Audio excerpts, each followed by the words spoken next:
Good morning, good afternoon, and good evening, ladies and gentlemen, and welcome back to the Gamers Without Borders qualification run. My name is Blue. Joining me here on the broadcast once again is Stokes, and it's our pleasure to be back for day 2 of the action here. So we troll our way through all 3 of the regions we have representing Gamers Without Borders and Rainbow Six this year to see who is going to top it out. This is the last day of Bravo stream action. That doesn't mean we're going to be at any lack of it here. Isn't that right, Stokes? So we get prepared to start talking about the day's festivities. Oh, absolutely. There's so much action to be had today. We had a kind of a long day yesterday, 8 maps, but we're back and ready for it all over again with a possibility of 9 today, John, and a lot of exciting matches because we're looking at what's happening inside of the lower bracket. Yesterday, we kind of had the gloves on, right? Everybody had an extra life. Today, not so much. It's going home is the only option if you lose. So it's going to be pretty interesting to see what everyone is willing to bring to the table today, willing to bear as well, because, earlier in the day yesterday as well, we saw quite a few Azami bands working their way in. People kind of eyeing that up, seeing if they really wanted to show it for the future or not just yet. But we ended up getting some pretty interesting matches with that as well. So a lot of excitement to be had here with Gamers Without Borders. Probably a bit more of that going to play out today. We do want to remind you guys as well of what exactly the teams are playing for, starting with the charities that they can contribute their prize winnings to, as this weekend's tournament is all about these donations to these charities. I want to thank the charities that are participating, of course, in Gamers Without Borders this year. That is a big shout out to UNICEF, Gavi, the Vaccine Alliance, Direct Relief, the King Salman Humanitarian Aid and Relief Center, as well as the UNHCR, the UN Refugee Agency.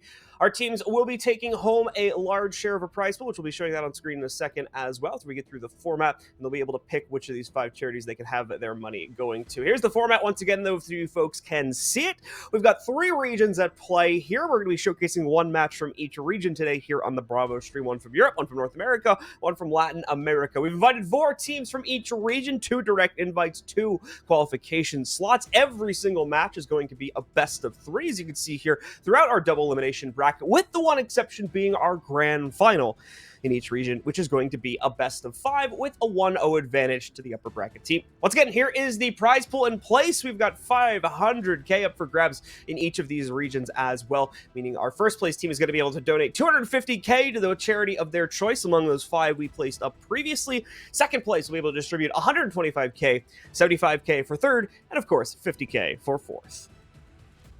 Absolutely. A lot of money to go around to some fantastic organizations. And we're really looking forward to see who can try and trudge on and work for that money, because that's really what it's going to be. It's a long grind from the lower bracket, especially having that disadvantage inside of the grand finals. But that's for another time. We have some pretty interesting matches on our hands, don't we, John? Yep, and we've got a pretty exciting one to start the day off as well. Having Heroic going up against Rogue here. 2 Titans inside of the European Rainbow Six scene, but both of which dropping their initial games yesterday, so now ending up in the lower bracket, potentially facing elimination here. This is bound to be quite the interesting matchup, specifically because of the focus on Spoit that we talked about yesterday on Rogue, only just recently signing up for the team. Bit of a mixed result. I don't know if that's just him getting kind of acquainted with things, just getting used to the formula on this team, or obviously the status of the tournament as well. Either way, we're going to be able to get another good indication of that today when he has his second performance here against another team that they contend against a bit more regularly inside of their region, that being Heroic, of course, a team that I think everyone at home that follows EUC should be pretty well aware of by this point.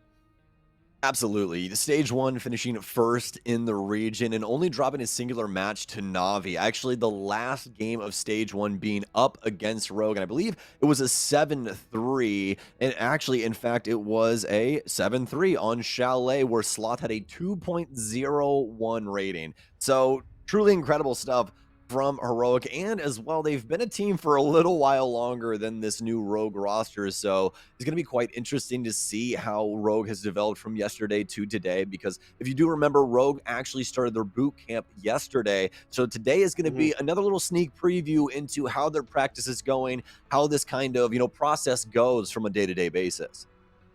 We already have the maps in, so we can talk about those real quick. I'm going to go through the bands as well, just for anybody that likes to take a note of that. But please note these are not the exact order of the bands.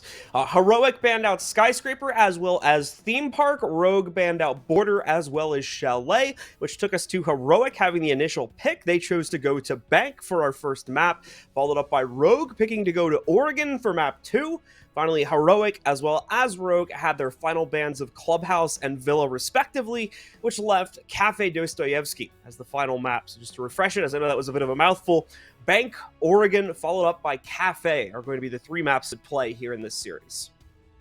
Well, that's actually pretty interesting because Oregon, first of all, a singular play from Heroic and they lost it. So 0% win rate on that in recent history. And then looking at Bank, it's actually tied for their most played map in recent history. 33% win rate on that. They have 3 plays. And then lastly, the best map in the entire pool for them happens to be Kafe at 3 plays with a 100% win rate. But that obviously means they have to get through the first 2 big struggles. But the good news is that obviously Rogue is going to be experimenting with a lot of things, trying to find themselves. They're soul searching with this team at the current moment. So Heroic more than likely trying to stretch their legs on some maps that recently they haven't felt the best on. All right, well, here we go, ladies and gentlemen, into our first map of the day here. On to Bank. As we get things started out, this is the pick from Heroic, so we'll have to see how things go for them. And if they're going to be able to carry their ELO reputation forward, or if Rogue will be able to get some revenge from their initial loss yesterday versus Victus. Try and go back against them or the loser from the upper bracket finals, which, by the way, folks, that matchup is going to be going on over on our main channel. If you're interested in checking that out, feel free to head over to the Main Gamers Without Borders broadcast channel, and you can go ahead and follow along with that action over there. We've already got the ban showing up, though. An interesting one has started out coming in from Heroic. They're going to ban out Zero. Makes perfect sense for Bank, though. We've seen Zero be pretty much quintessential for attacking lineups, especially ones that involve clearing out the kind of main lobby area, so he's been used quite a bit there. Makes perfect sense to remove him from play, and the same can be said for Maverick. Now, this is obviously going to leave Thatcher in the pool. We'll see if they're going to ban away Capcan, so they don't, or rather, Kaid, so they don't exactly have to bring Thatcher inside of their offensive lineup. Seems like it's taken them a little while, and they will rest on Kaid. Making sure that they don't have to work that Thatcher in once again is like, usually when Kaid is up, those hatches are pretty difficult to get, especially with Maverick off the board, so he's practically a requirement at that point. So now they can work their way in, get the hatches, and they don't have to worry too much about those being hampered by possibility of having one of their slots on offense locked up. Now, Valkyrie going to come through for the defense. Always a strong pick for really any map when it comes to the defense. Same thing with Mira. But speaking of which, that means Mira will be up here on Bank. All right, so let's lock ourselves in towards it. No huge surprises when it comes to the ban. That does mean that we have Ozami in play once more as well. Just as a quick reminder, Stokes mentioned it during our pregame segment, but she is unlocked in this tournament. So we're going to see immediately Sloth lock her in, and we'll probably see her exercised quite heavily, as we've already seen in a few of our matches here. Curious to see how a team like Heroic is going to be trying to use her. This is more than likely kind of the beginning of the new era, at least for the next few months, of her being incorporated into lineups in Siege. We definitely are going to see that happen. She's been described by multiple people as like one of, if not the most game-changing operator in the past few years. So absolutely, we should be seeing her show up quite often once she is allowed for play in things like the EUL as well. Yeah, she absolutely is. She's game-changing to the point where, even inside of this kind of strategy, depending on how they use her here, but just like using like your own thought process of the way that this character could possibly be utilized. Inside of, open area, you have so many soft cubicles around that area where you can be shot through. And with her, Kunai, she's able to lock up all those areas and make sure that a lot of the angles that existed don't anymore. And this is just one example of the different ways that she can be utilized around these maps to make it super difficult for the offense to work their way in. The only way to destroy them is an explosive or to punch them 3 times. So obviously, quite a few explosives brought nowadays in Siege, especially with how important frag grenades have come to be over the last couple of years. But in the current moment, it's still quite difficult sometimes to try and get in there and, dislodge a couple of these positions that she's allowed to set up. So now with that in mind, let's see what Heroic wants to try and apply her light. Cryan already moving in. Has some assistance here with Spoit. That's Spunk for you that weren't watching yesterday. And he's actually going to have the spear here instead of the LMG on Finka. Well, at the moment, just lining up to fend off any immediate aggression you would see from Heroic inside of Jay or Stock. Not going to get that, though. Stock is under pretty tight control by the members of Rogue right now. A mad dash being made from one of the players here as well, just to get them out of dodge, and they are able to escape from it here. But Spoit still able to line up for the initial kill here as Rogue takes down Gorgona. It opens up access to Jay for themselves, be able to transition that into meeting as well because of the kill against Gorgona. So not a bad frag to find here on the opener. Gets them the majority of the upstairs control they would want to try and fight for. Now they can focus a bit more on getting access to the hatches down below and opening up an execution route here very early on in the round as well. So good progress being made here by Rogue so far. So pretty dedicated to this top floor. Heroic, steadfast on the second, playing around the hatches, have Grizzly available for rotation, but Benja's actually going to get caught off guard trying to come out of Teller's office. Now Rogue have to try and play this out. Going to be pretty strong here with the 5 versus 3 for them. Heroic in downward position, obviously, at the current moment. But Grizzly has the opportunity here to make a play. Not able to land the shots onto Cryan as a frag grenade will come in. Won't be able to hit its mark, though, as he's more than likely vacated the elevator. But that means that Spoit's going to have to worry about the main stairs here. Luckily enough, though, Grizzly, he's going for the far rotation all the way to blue. This is going to require so much effort from him. And unfortunately enough, it's going to be nigh impossible for him to do much. Way too many bodies up, meaning that they're going to have this flank covered. The first round is a Rogue flawless.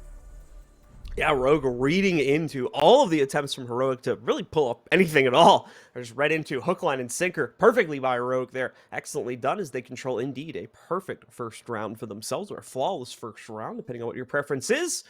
And take that for themselves. Heroic are not even going to think about retrying things up in the open area site. Just way too much of an extension out from their initial spawn point for them, and nowhere near enough follow through and actually making their strategy work out. So they're going to fall back where they don't have to worry about that as much. Downstairs into the basement here. This also means we're going to see a pretty drastic change up in the operator department. You can see 4 members of this team ended up reselecting their kit in some way during that operator pick phase. So a little bit of hesitation in terms of how Heroic want to manage this, but hopefully they locked it in now that they've descended into the basement where they've got a little bit of a safer harbor to fall back to if Rogue's early clear is going to be just as strong.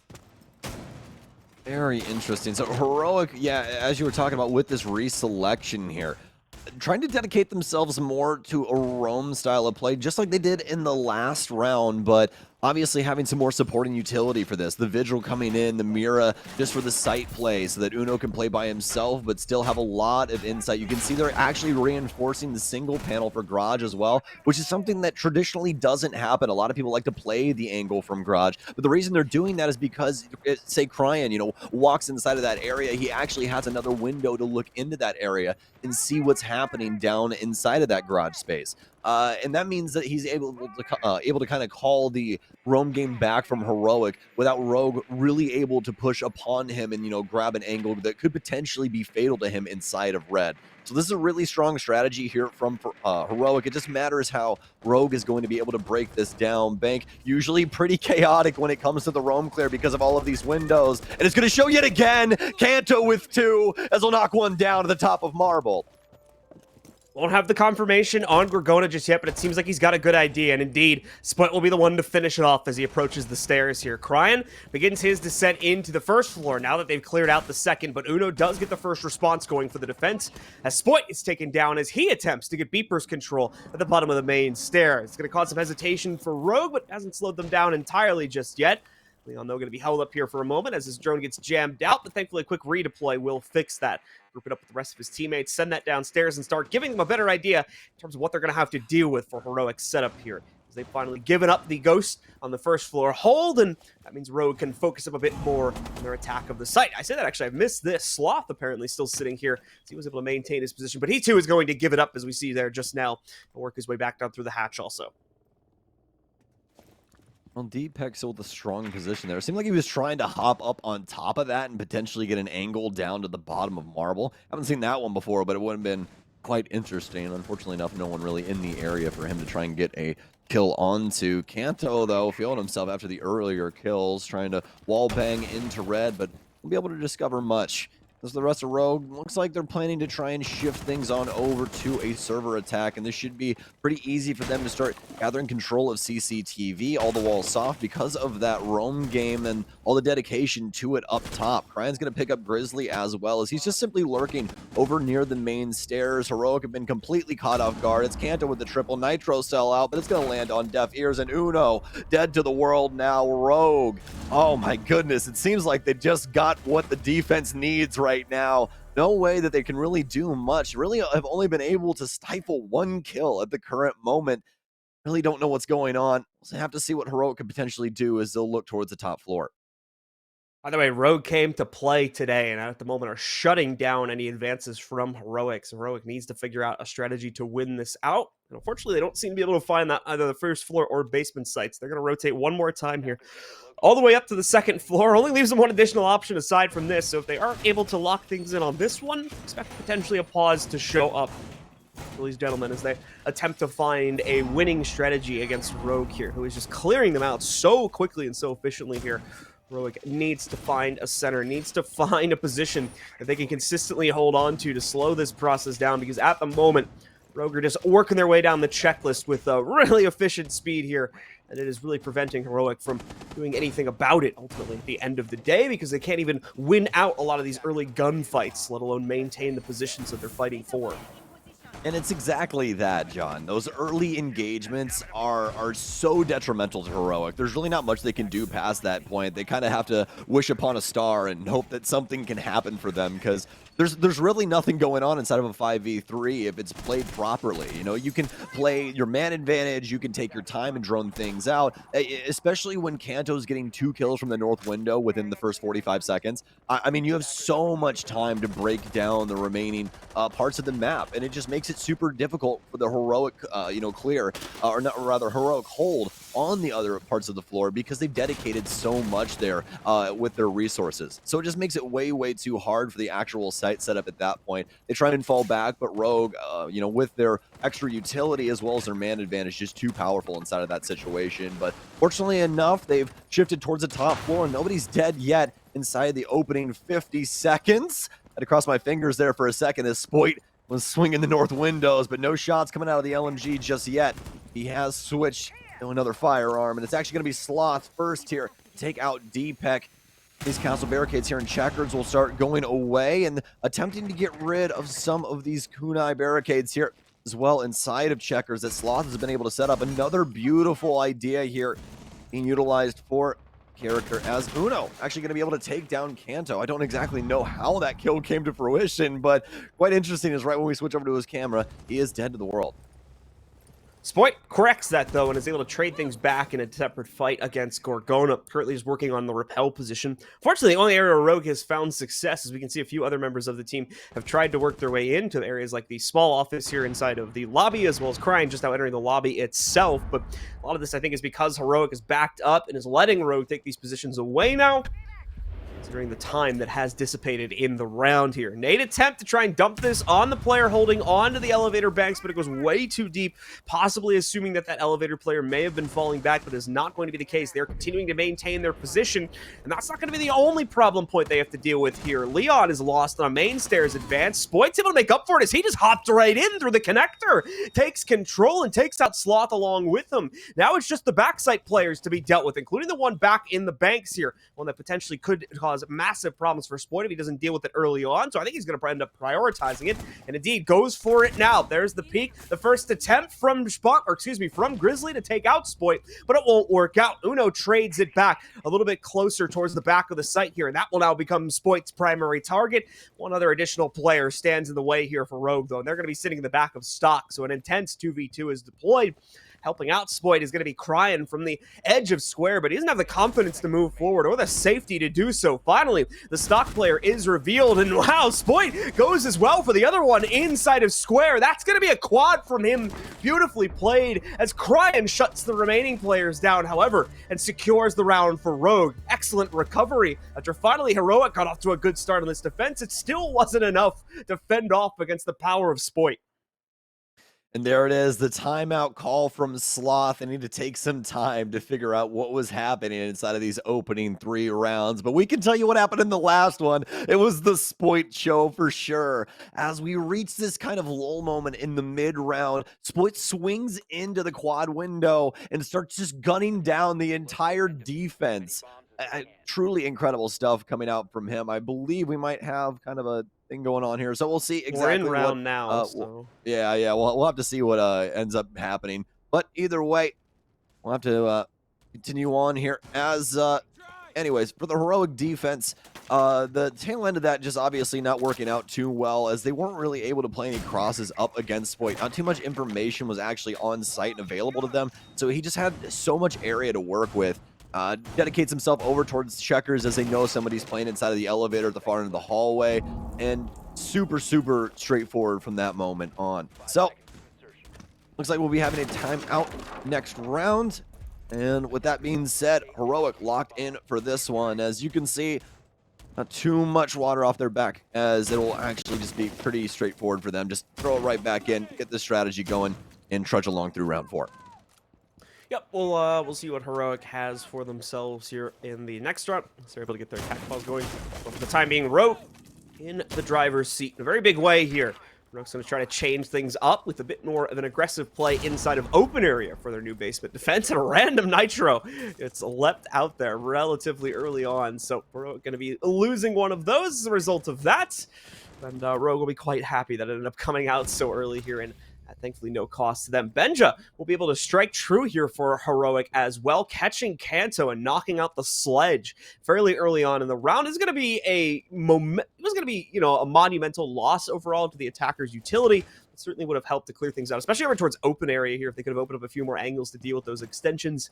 Kanto, though, now removed from play. It's going to be Heroic once again setting themselves up for success early, but look at this drone positioning from Spoit. It's going to be giving himself so much intel. He's got the Inox track coming in to help him out a little bit too. The problem is he doesn't want to give himself away too early on here. Wants to make sure that when he shoots through this, it's in an accurate position. So holds himself back, of course, watching out for flanks and the like as well, especially for main stairs, but just doesn't have the confidence to go through with the floor shot. So he's going to end up going for a direct push instead. This is arguably going to be a little more dangerous, though, because he's got to be paying attention to that cross, even though I don't believe there's any immediate threat from it over there inside of Tellers. It does look like one member of Heroic could rotate in from Archives here.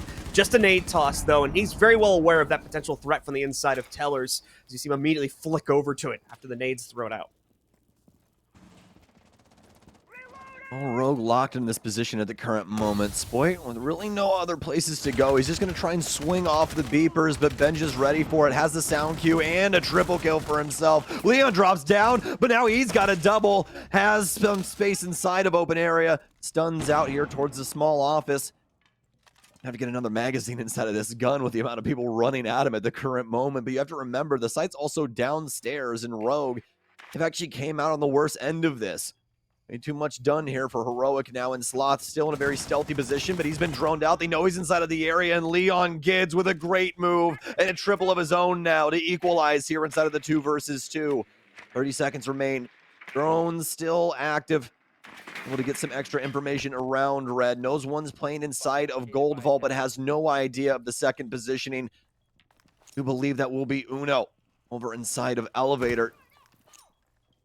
Well, to get rid of at least a piece of utility. Stun in hand, stun down, and the drop to come in soon. Minimal time. He's actually playing the stairwell, and he's dead. Smoke down. Has to try and move through for Cryan. The Twitch cannot get it done either. The cross angle from upstairs. What a move from Uno. A retake that was needed onto the mid floor. And they'll be able to lock up yet another round. Well, actually, they're first here on defense, as the timeout will actually come in. A pretty action-packed one there at the very tail end. It's going to get probably canceled here. We'll just roll through it regardless, as we did just trigger it. You probably saw Sloth right there calling they don't need it anymore. But either way, talking a little bit more about that round, masterclass performance from what we saw out of Leon. Just, won? You know, we don't need it. Wasn't enough. It's fine. Yeah, for Leon, wasn't enough of a play out of him to be able to really make up the difference ultimately. But still, some great stuff coming in from Heroic, specifically Benja too. The early fights we were seeing taken from him really made up the difference and allowed for him to maintain a lot of that early advantage. Although Leon tried to bring it back, still those remaining members of Heroic after Leon's kills were safely tucked away in the basement site. Thankfully, they were able to manage the 2v2 quite handily there, especially after Leon was left with no choice but to go for that hatch drop play. Bit of a gamble on the flash dump, and it just didn't end up working out for him and the rest of the squad. Yeah, but what an effort from him, though, on the drop from stock. I mean, so many kills and, like, almost the perfect timing in order to do it as well. You kind of felt bad for Grizzly trying to play out that situation just on the timing there as he tries to move out of open area safely. But just as he moves, Leon's drone is moving into kitchen and actually looking at the cubicle that he's hiding in. It's just so unfortunate for him at that moment that he also has 2 Rogue members literally bearing down on top of him. So That being said, round 5 now, and Rogue with the potential to grab their 4th round, locking in their advantage for this side. Heroic able to fire back, not needing the timeout any longer when they initially thought that they did. That's honestly a great showing of the mental as to how today could potentially go for them inside of this best of 3. Initially thinking they need that, but instead just reset it in going into the round in a pretty crappy circumstances, to be honest with you, but able to persevere and pick up their first round nevertheless. So now shifting gears on over to yet another attempt here for open area. Cryan is going to be back onto the Nook. You've seen him play this in a couple of rounds now, feeling the marble drop, it looks like. I just stay here for some times. You saw him sneakily move up to the window to try and gather this angle. Unbeknownst to the defense, this is a usual rotation for a lot of the defensive members and can usually catch somebody off guard. Deepak will find that the interior of the upstairs CEO room is going to be relatively open for the taking, actually, so that will more than likely prompt an initial swing. It's going to come from the other side, though, for Cryan. He gets caught out quite easily, but Spoit does trade it back, and Leon adds one more to it. Dynamic duo over here, taking control of stock, making some serious progress, and Deepak as well, already moving in, clearing out the rest of the upstairs positions here. Grizzly and Sloth have fallen back, and were never even in positions upstairs, so that's taking care of that with only half the round used up. Now Rogue, it's a bit of a delicate advantage for them, having brought it down to a 4 versus 3 instead of the outright 5v3, but still very easily workable for them, considering they've got the HP advantage with some damage already being done to Grizzly. Also, Kanto desperately searching for a target on the top-down angles, but not going to find one so easily. Heroic are in positions that'll make it pretty difficult to suss them out here unless Kanto gets lucky on a random hammer swing, so more than likely not going to be able to detect them from here, but still can put himself in this upstairs position to establish Overwatch when his three other teammates, are ready to make their push forward and flush these players out. We're going down into the last minute now. Rogue taking their sweet time, burning down this candle. Big thing is now is that Rogue do indeed have at least a man count to be able to tango with Rogue. Somebody just has to land that double. And Sloth now under some pressure of his own as Kanto does indeed have that verticality that Rogue works so diligently for. Looks like they want to try and go for this drop here inside of Janitor, worried about the rotations, and they dang well should be. Gonna smoke that off as Kanto applies more pressure from the verticality of this area. Has some nades still, but they really need to act quickly. It's getting into a pretty desperate time, but that's going to call for desperate measures as Leon hops in. He's lost the case. They've lost the plot, and Deepak's killed his friend. Uno down. It's all left up to Deepak, and Uno's got him. Heroic with back-to-back rounds after Rogue self-implode. Rogue, unfortunately, overcomplicating the situation, trying to play far too heavily, or putting far too much emphasis, I guess is the proper way to say it, on that hatch drop there, and unfortunately play themselves because of it. A team kill shows up. They get flustered trying to work their way down the hatch, opening up at least 2 more kill opportunities for Heroic. That alone sends it down the river for the most part, as it sets up a 3v2 in the favor of Rogue, and it's just controlling the numbers from that point forward. It's just controlling the numbers for Heroic from that point forward. They get it done. They manage to lock in a second round onto the board here. As you said, Rogue continue to tumble a little bit after the first 3 rounds go beautifully for them. The series of next 2 has not been the same, and they're looking to potentially drop a 3rd one here just to even things out after such a promising start.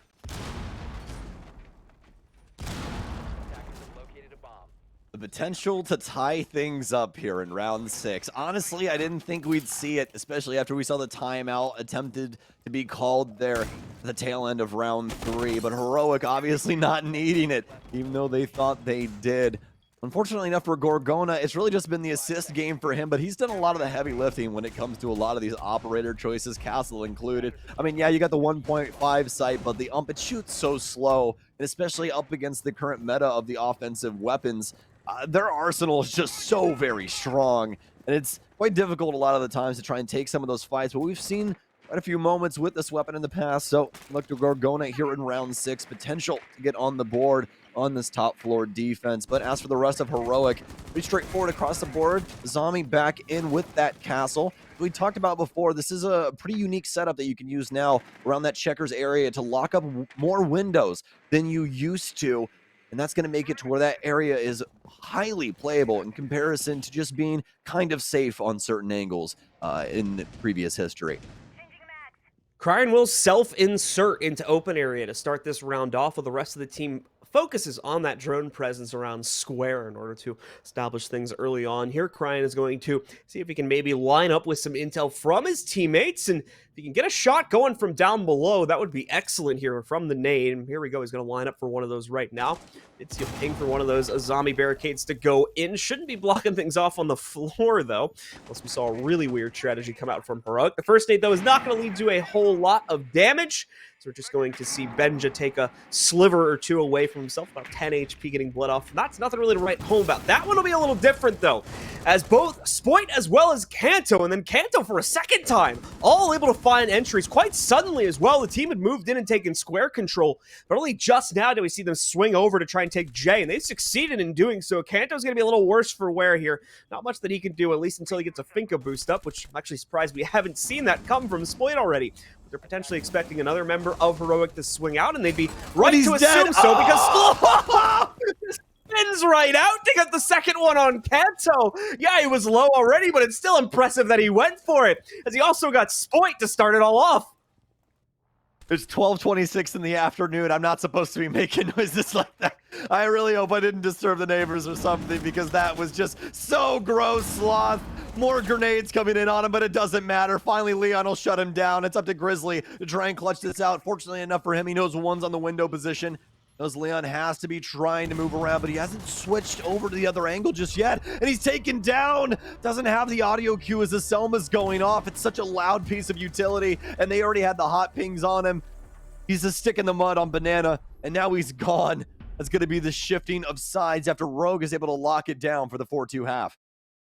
Rogue with the recovery, despite the very nice play from Sloth that nearly brings it back from the brink. The entries just too strong again there from the members of Rogue on the assault. Talking out 3 members of the team before the fight even really got started, leaving Heroic with a shell of their former selves. And Sloth, although he nearly brings it back, it's still, unfortunately, fighting back from the brink. It is just not enough of an effort to bring them into a winnable position when their other teammate was locked out so heavily on the exterior area of Banana there.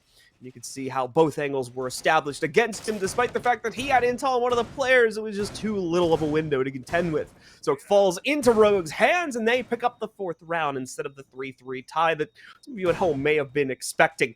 Rogue at the edge, they now need 3 out of the remaining 6 rounds to close down this first map. Important to note once again, folks, it is only the first map of the series here. So we'll have 2 more potentially to come up, which means a nice rebound possibility for Heroic if things do not go their way in the second half. Let's see, though, if they can find increased prowess. Now that they have swapped sides, they're going to be spawning in with their first attacking roster. Includes a Ying as well, so we could see some interesting stuff here. Execution, utility. Lots of LMGs in play now as well. That's the thing, is when you throw Ying into the mix as well, that's going to be 3 LMGs instead of the usual 2 that we see at the current moment. So, Uno on quite a few bullets to his name as well. We'll see how this will work out and exactly how he'll have to play out this position. He's got the secondary hard breach. You can see that's kind of here to assist Grizzly and make it where Grizzly is allowed to be a little bit more active in his play. Doesn't have to be quite as safe, as they still are going to have availability inside of the hard breach department. But the big thing is that it is going to be a basement defense, so they'll have to look at getting more than just the server hatches open. Spoit actually will be found out via that drone. He's going to sprint right through. Bullets coming through the checker wall. He'll double back. Knows somebody's on the window. Taps Gorgana in the shoulder, just barely missing his head. And now he's gone as well. Peeks back into the LMG. Again, so many rounds. You're going to spam these angles, and Gorgona will take him down. I'm really going to blame Spoit for that one. Was running every which way he could to try and find safe harbor, but there was a manhunt called by Heroic to try and take him down. So Spoit is isolated and knocked out. Unfortunately, didn't really have much in the way of team support either, so there was nowhere he really could run to that would have been safe or where he would have been able to guarantee a trade there. Just had to try and pick the best fight he could, and unfortunately ended up trying to go for a losing one there. So outright, early advantage goes to Heroic here. No sign of a trade, and probably won't be one for another 20 seconds or so. But considering the kind of hold-off time that Heroic has built into after killing Spoit, his death is actually wasted quite a bit off the clock. We're already approaching the 1-minute marker here, and Heroic are just barely getting off the second floor now. Well, shifting into the basement for Rogue here. Very first time, and some big picks already coming through here inside of this second minute. Oh, But that's firing unfortunate. back now, but no, as the swings go awry, Heroic will take down 2 more, and it's all left up to Deepek at the bottom of blue stairs. No verticality, fortunately enough, over the stairwell exactly until he peeks the door, but nobody managing the angle either. Deepek with the potential to at least get one, but as soon as he does, that gives up his position. He swings out, and there's too many people in square. So many bodies still alive for Heroic. I mean, it's just a hostile area.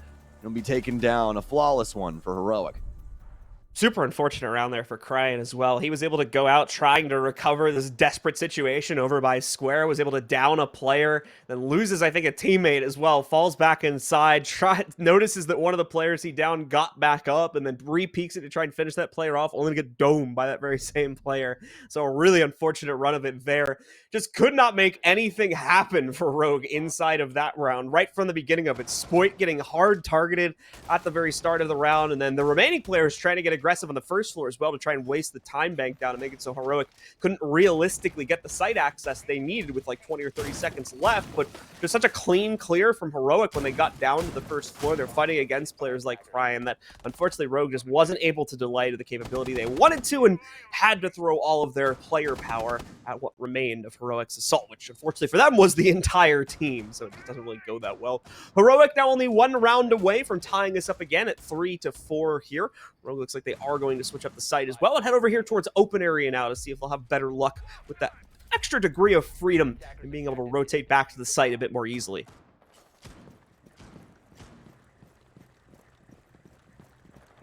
Well, quite a few drones being taken out inside of prep phase. Heroic really wanting this intel and willing to give up 3 drones for it, down to 7 before the round even starts. And now, be clearing out this west side here. Starting things off inside of the lone office will be Benja, tossing some drones in and trying to assist with this clear on the frontward side. Obviously going to be the open area defense here, as there's going to be quite a bit of droning to be had just given the circumstances, especially with the availability to play not only archives and tellers, but also to play upstairs inside of the CEO office. So some easy angles here for Benja to pick up. No reinforcements here towards this west side of the E2 hallway, so be able to hold this down for a time, but playing inside of there isn't exactly the greatest time either. Is but a few soft walls and not the best angles. Wants to try and get rid of the castle barricades as well. This Heroic continues to try and break up a lot of the utility setup and info game here in the main lobby.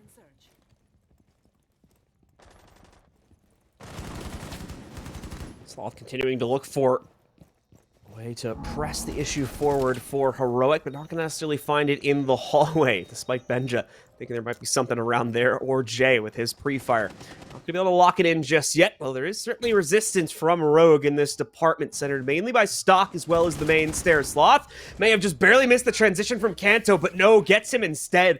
Cryan also going to be dealt with. That's 2 of the big roam players now down, just leaving the sight ones alive. Already spotting out the extension inside of Tellers too, so Heroic knows exactly what to expect here. On point at the moment with the off-site clear. They're not leaving anything to chance, and constantly keeping what I believe is going to be Leon playing off-site as well on drone tabs here. So Heroic making sure that they lock this down and don't leave any room for a comeback. There we go. There's the follow-through with that drone intel to take out Leon as he's flushed out of archives, I believe. And now it's just Deepak and Spunk, the 2 insight players, that are going to have to fight this out. It just seems automatic for Heroic. So many kills falling into their pocket and not a single answer from Rogue just yet. Spoit, there is no way that you're swinging this far to get a frag right now. Grizzly takes him down. Sloth with another kill onto Deepek. Not a single kill from Rogue in the last 2 rounds. A dry spell as a top rope play comes out of the last member, or rather the last kill for Heroic inside of round 8. It's a tied ball game here in between the 2. Neither team can find a real leader here, as Rogue are able or do attempt to try and forge their way back into that round, but again, just cannot match the pace of Heroic on this attacking side right now. It's second to none. You heard me describe it there about how they managed things with the first floor clear after they had knocked out both of the roamers upstairs. Didn't leave any room at all for Leon to throw out an unknown move, had tabs on him the entire time. that they were focusing on his clear. So really well played in that intel department there.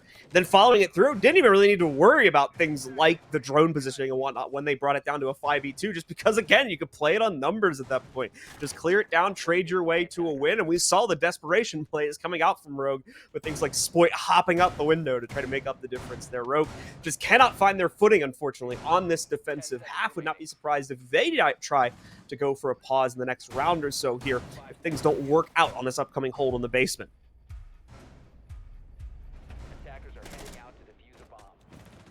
Well, now with that being said, round 9 is upon us. Benja can immediately climb all the way up the ladder. A little worried there that somebody could be potentially spawn killing from the top of square. That's always a worrisome thing when you climb up that ladder as well. You can rappel up that side of the building, which is a little bit safer, just because if somebody is spawn killing out there and you're locked in that animation, you're practically dead as soon as you get to the top of that ladder. But fortunately enough, nobody in the area. You're going to quickly start droning out of the top of square. Speaking of which, start working things over towards the southwest here. Have a few bodies in the area for Rogue on the top floor, but it's really only just going to be one. I do believe that's going to be Crying on the Oryx.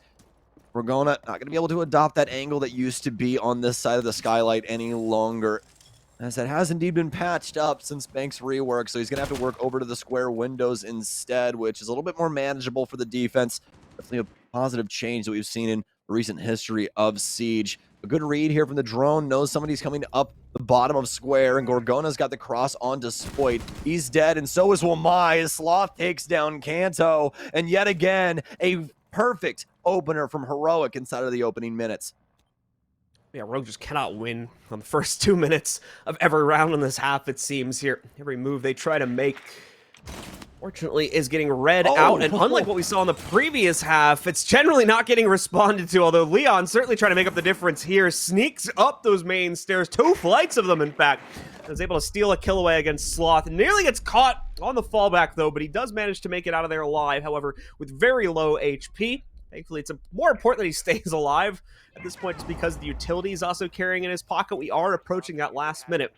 If the members of Heroic are able to bleed this down to about 45 seconds, we see a bit of a one-dimensional push come in from the Heroic roster. Could lead to some good things if he uses those toxic bays, but with Crying going down, may not actually get the opportunity to really do that now, as unfortunately there's just too little player count left to spread out among all this real estate and stop the Heroic members from flooding into the site. It's going to be very much the same thing that happened just in the last round, coming up here at some point in the next 30 seconds. Yeah, poor Crying was just trying to get away from the Heroic onslaught. He's like, I don't want to be here. Tries to dash into the hatch, but Ben just managing it at the time. Loses his life, and now it's down to the 2 versus 4. Sloth, the only fatality so far for Heroic in the last 3 rounds, and now looking to close out their 3rd in a row, giving them the lead here after round 9, if that's the case. Gorgona's dropped into server. Benjit now dropping into CCTV with him and has yet another kill. Looking for Deepak, and he's an easy find for Uno. The T95 will get it done. So will the Candelas, completely blinded out inside of Gold Vault, and that's Heroic with a solid 3. A 3-peat here going into round 10 to take the lead away from Rogue. Definitely would like to see a Rogue timeout, assuming that one earlier wasn't there. I was pretty sure that was Heroic, so Rogue should still have one available for themselves. This is looking bleak here, especially as of the last 2 rounds here.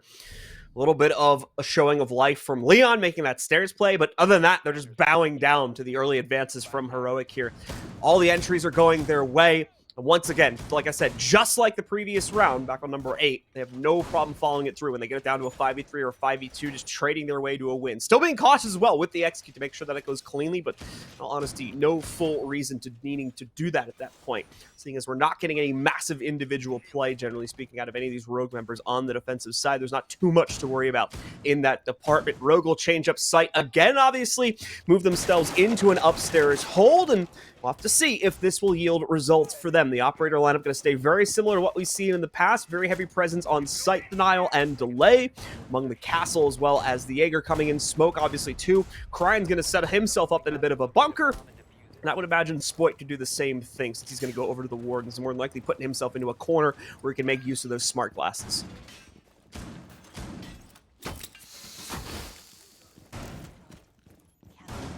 Well, now Rogue trying to set up the rest of their site here. The Azami using those Kiba barriers will be able to set up a couple of new angles as well.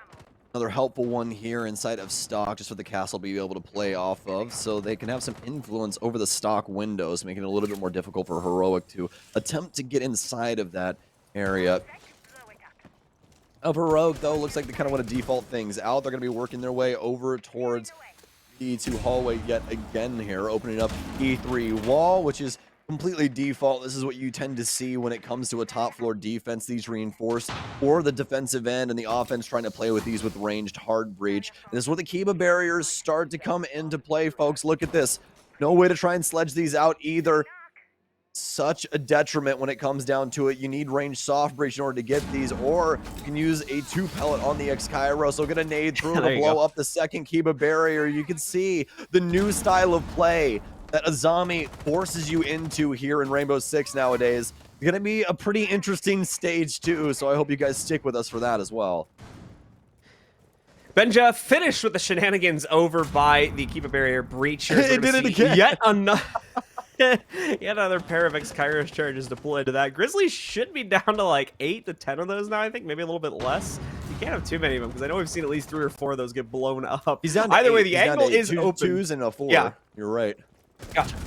So Heroic is going to be continuing to look for that opening kill, and they'll finally get it. Benja takes him a while of soul searching, or scope searching, if you will, here, but he is able to lock in the initial frag on a Kanto. Cryin falls directly after that, and so does Leon, because Sloth just commits himself to the top of Spiral and is able to claim both of those frags with seemingly no problem. Again, this is what I was talking about. Rogue are the one forcing these challenges out, but they're just not able to win any of them. And Heroic, as a result, are always taking the early advantage and putting themselves into situations like this where, yeah, there's one player, in this case Deepek, trying to make a big play, but it's too futile. Given the numbers disadvantage there, everything falls into Heroic's hands. They're just a few rounds away now from being able to lock in this game because of it. Poor Deepek swung into, I'm not even joking, 3 separate angles right there. There was 3 separate people shooting him at the top of marble stairs. That is so very strong from Heroic. Them constantly playing back and forth, flirting with that E3 wall, and finally getting it open, allowing the Hibana to manage the angle. They abuse the north windows as well and allow the rest of the offensive unit to work their way in through lobby, up spiral stairwell, and just start taking it to Rogue when it comes to that hold for the top of Banana and the front offices and things along those lines. There's way too much pressure coming in from Heroic on way too many angles, and Rogue getting systematically dismantled yet again here. They're just not able to get kills on this defensive side. They've been able to at least play into the utility game, but when it comes down to the actual frags, they're dead in the water, and that's really what's changed up here. Heroic now linking together 4 rounds and looking for their 5th round to settle this 7-4. And not necessarily looking like there's going to be anything to stop it showing up from Rogue as well here. They have fallen off pretty massively, and all of their early attempts to try and take fights or just make plays, which has seemingly been the hallmark for them here inside of these defensive rounds, is just not really panned out. So I'm curious what's going to come out of this pause. It is going to be expiring in just a second here, and we'll be heading back into the round. We'll have to see what Rogue can potentially bring to bear, whether it's going to be really doubling down on the aggression and trying to do some really wild stuff, or pulling it back a little bit. Unfortunately, they're not really going to have a choice, because it looks like they're going to open areas. They do need to play into an extension upstairs to some extent, as well as that Teller's play also. So we will have to see how they try to get better control over things inside of that first minute or two, because if they can't find a way to turn that initial gunfight back around some way, or just at least fight back against it better, trade the numbers down evenly even, then more than likely it's going to be Heroic walking their way through it again to claim a 7th round. And forgive me if I'm wrong, but I do believe that Rogue got a singular kill in that last round as well, right? I think so. I don't have the greatest memory of it, to be honest with you, so might have been 1 or 2, but I think you're pretty close. Either way, that is 2 to 3 kills inside of 4 rounds. That's the potential to have 20 frags. That's, well, obviously. So it's quite interesting just to see the way that Heroic has been able to work the map to try and keep themselves safe while also taking it to Rogue so far here on the offensive side of Bank. Because when they were on the defense, I mean, Rogue looked pretty strong. It looked like, you know, when we switched sides, it was going to go back to kind of the teeter-totter that we saw in between a lot of teams yesterday. But that's definitely not the case. Rogue's offensive side on Bank is lights out so far. It's so very difficult for Rogue to get an inch, and every time they even get a centimeter, I mean, Heroic takes a mile at that point. So We'll have to see if they can try and do something different here. They brought in the Pulse for Leons for some extra info. Also, Deepek bringing in the Aruni, hopefully having the DMR. I'd love to see that. A lot of these fights have been happening at longer distance engagements, and that EBR can reach out there and tag somebody down in about 2 to 3 shots. So, to see how this will go down now as we're about 35 seconds in. Heroic working their way in through ATM yet again here. Always starting things off with lobby. They're so confident with this opener.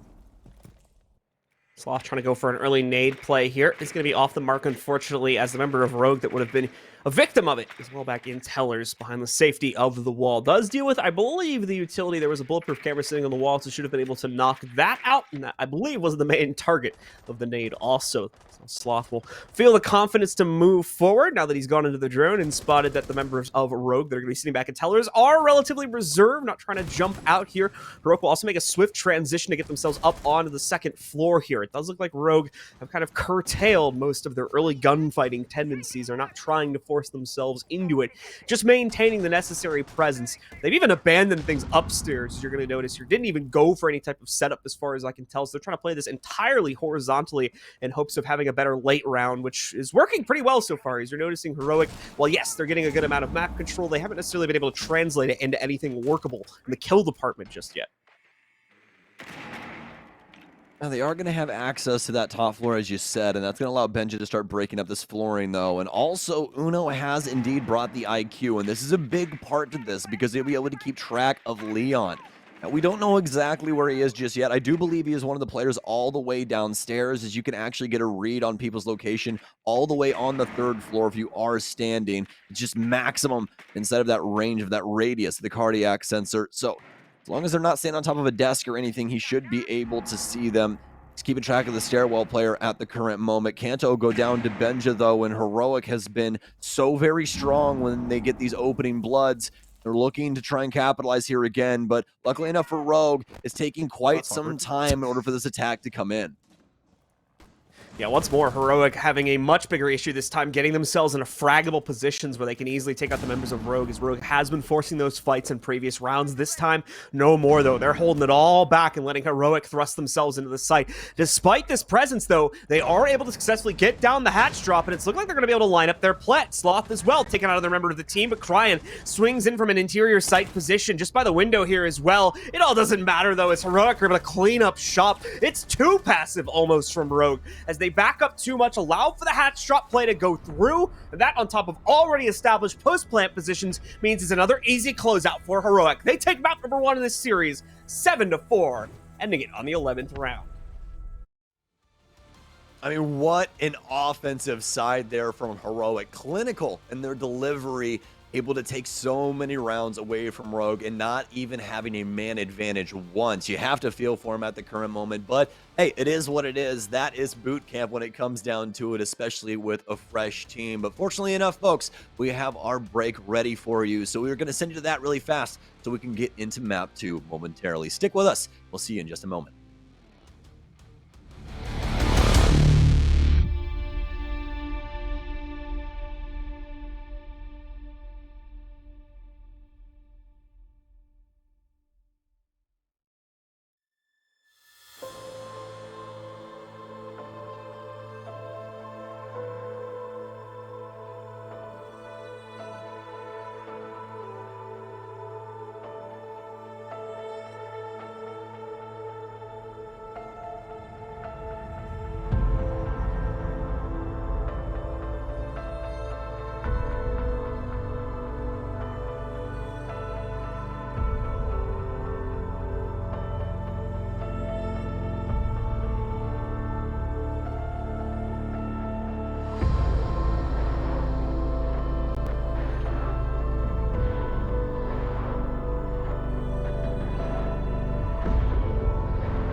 Welcome back once again, ladies and gentlemen, to the Gamers Without Borders qualification tournament. Here we're running 3 tournaments throughout the weekend in Europe, Latin America, as well as North America to find the best of the best, as well as give out a whole chunk of money in charitable donations throughout this weekend and qualify teams from each region to our main event, where we're going to have a whole lot more money on the line and actual prizing going directly to the players. Exciting stuff. We're in the midst of our first series of the day right now inside of Europe. It is Rogue versus Heroic here. And after a pretty good start in the first half, Rogue unfortunately dropping off quite heavily, giving Heroic control over our first map on Bank. Now getting ready to move into our second map in just a few moments. It is going to be on Oregon as well. So a return to a map that I think all regions have kind of adopted as like the go-to for a lot of play nowadays. I think it's really been played out. It's hopefully going to be a better kind of base ground for Rogue to figure out what's been going on, at least in this first map of play.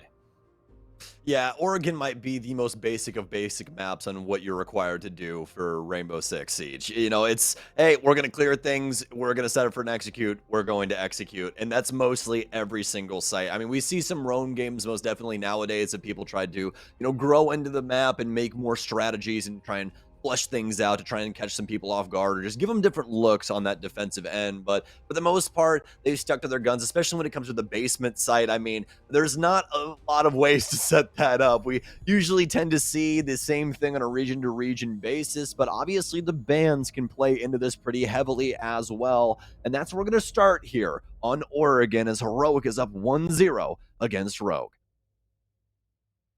Let's get into it, ladies and gentlemen, and see if Heroic can follow through and get the quick 2-0 closeout to start the day off, or if Rogue as well going to be able to figure out the problems in their defensive side or just not fall victim to them here on a new map.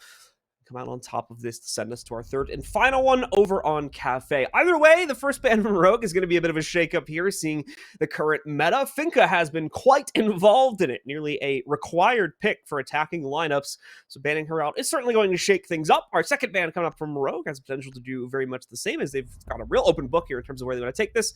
Not going to go too crazy with it, though, following through with, I believe, the same ban as the previous map for them in Maverick.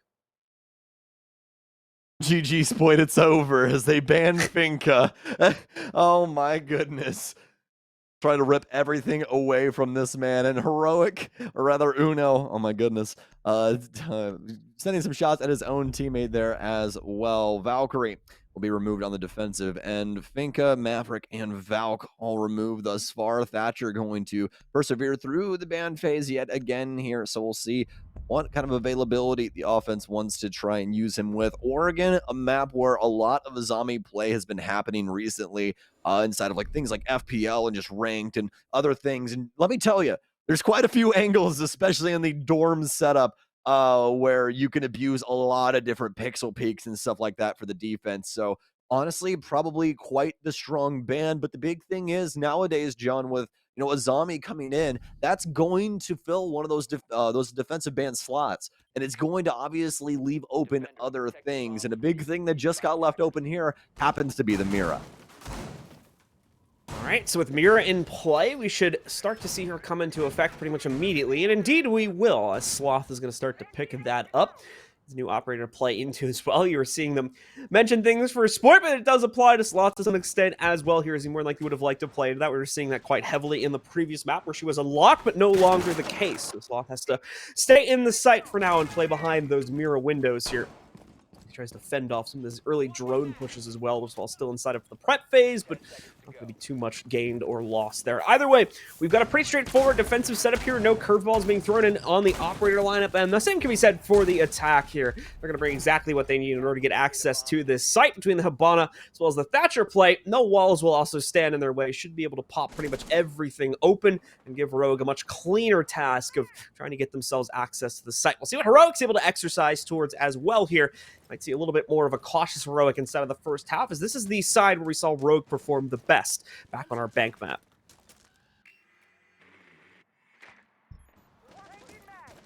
Info now for Cryan, just getting rid of the lobby camera and assisting with this clear of the initial parts of the map. Needs to clear out classroom and try and figure out what's going on the mid floor with the rest of his team. Have some presence around Z that they're going to have to worry about, but relatively everything else squeaky clean. Have another body all the way over inside a big tower, though, that could potentially rotate out and be a problem. But now for Cryan, he's just going to try and look as to what's going down inside of Laundry. They've had a pretty good discovery session so far inside of this opening minute, finding out that they do have some mirror setups downstairs, and that's going to really assist Twitch in getting quite a bit done here. Spoit's going to have to hit his mark with these Twitch drones and try and slink these into sight. Might be losing one early on here, depending on what Benja is feeling like on this staircase, but fortunately enough for him, no moves just yet. Benja now trying to look to see if he can potentially start pressuring this back stairwell. Pre-fires into attic. He's going to back off and play out his life.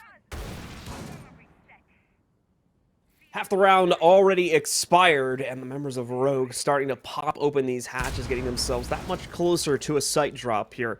Still going to be probably some time before we see them build into it, as they haven't really established their prep positions on the stairs either, and they're going to want to try and move with both of those together. But with the hatches open, there shouldn't be too much holding them away any further. You can already see Cry and Brace over towards the freezer stairs route.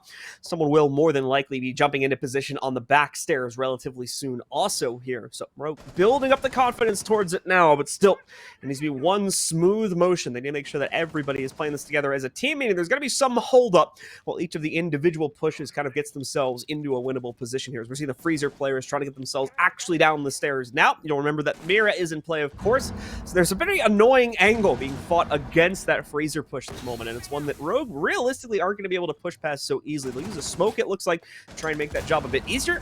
I believe it's actually going to be the Toxic Babe coming from the defense, but either way, it leads us into a one-to-one exchange. Spoit nearly being taken out after he picks up one of those exchanges for Rogue. He's brought down a sliver of HP. Regona won't finish him off just yet. It's going to need to be Cryan as well as Spoit again to pick up another kill here as he goes back and forth. It's brought down to a 2 versus 2. Unfortunately, one of our attackers here going to be thrusted further back into Freezer. Leon will lose his teammate in the process here. Tries to make up for it, but no. Sloth behind those shields. Just too strong of a play from him, and he'll shut it down, getting both of the final kills instead.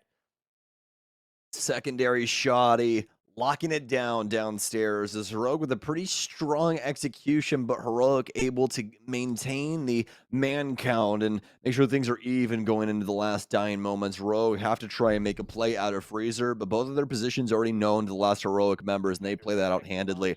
Positioning around Pillar as well as maintaining that presence inside of the closet. No more nades to try and influence Amira's position as well. Sloth with a nice 2K there at the tail end. Total of 3 kills inside of that round, and a huge part as to why Rogue could not get away with that freezer push. So the Rogue faltering. Rogue continues to maintain strong presence here. I know we changed the map, so things are going to probably continue to look good for this squad as they move along into the expected second sight upstairs in kids' dorms, and some small changes to their operator lineup, mainly thematically here. We are going to see Sloth go over to a little bit more of a free moving operator here. Adding Womai into the lineup here alongside the Jaeger to focus a bit more on mitigation this time. Double slowdown comp as well between Gorgona as well as Uno here, bringing the smoke as well as the Goyo canister to try and stop the momentum play from Rogue. And with how slowly they were clearing things out, that could become seriously problematic, assuming that they're not given early enough access to knock out that utility early on, as well as force out the Toxic Babes either through killing or just bleeding them out from Uno there too. A lot of work needing to be done here from Rogue, and they'll need to move a bit more quickly than they have been to properly get it all done before they run out of time.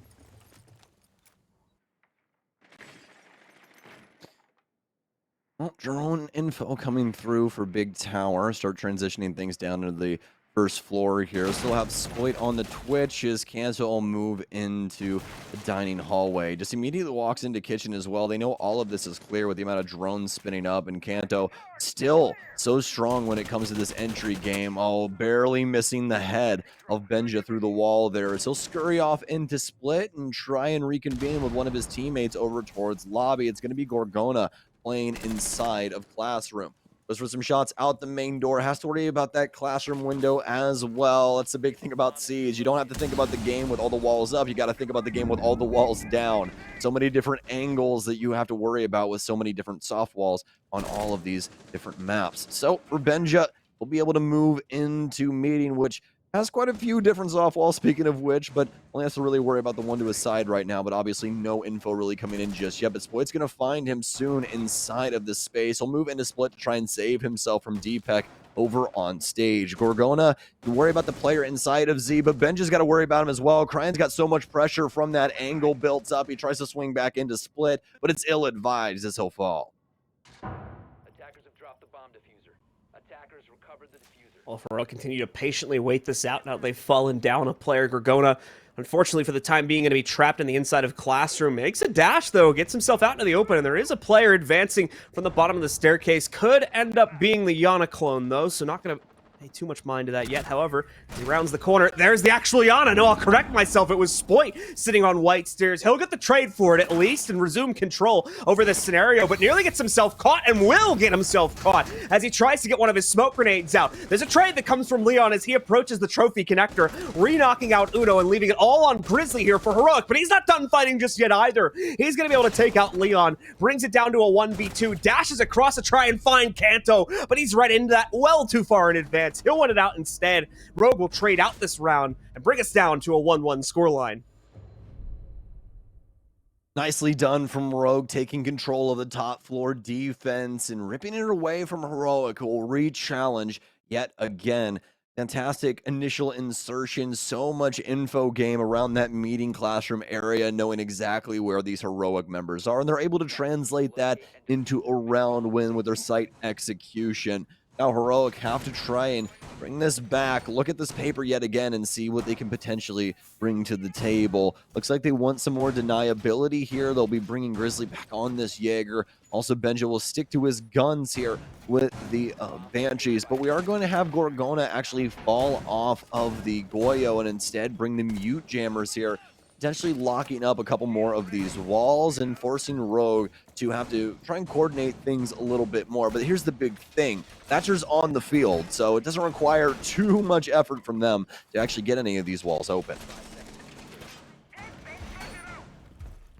So prep phase complete, and Rogue are out and about once again. No huge change-ups. It is interesting that we have Leon once more playing into the Thermite here, but it does work out pretty well, especially considering that we're going up against a kid's dorm. So I'm not afraid we tend to see all that often anymore, but he does tend to work for certain sites, and especially for those that tend to favor his 5.56. Split, though, is favoring the F2 right now, so he's going to try to leap himself forward, and just missing an opportunity there to catch a member of Heroic who had been trying to hide in a sneaky position there, as you probably saw at the bottom of the white stairs.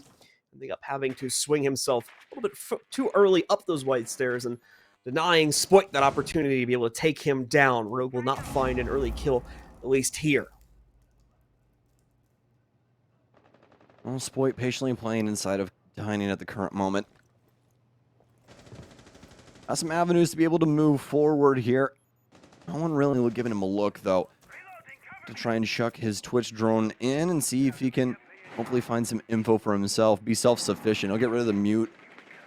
Playing right inside of the kitchen door. And as for the rest of Heroic, though, everyone playing quite patiently. Rogue trying to poise themselves around the shower halls area. Kanto will begin shifting his sights over towards, I believe, Master at the current moment. Looks inside of lobby just to make sure. Tries to get rid of that default camera as well, as they'll begin looking towards this side of the beginning, or building rather.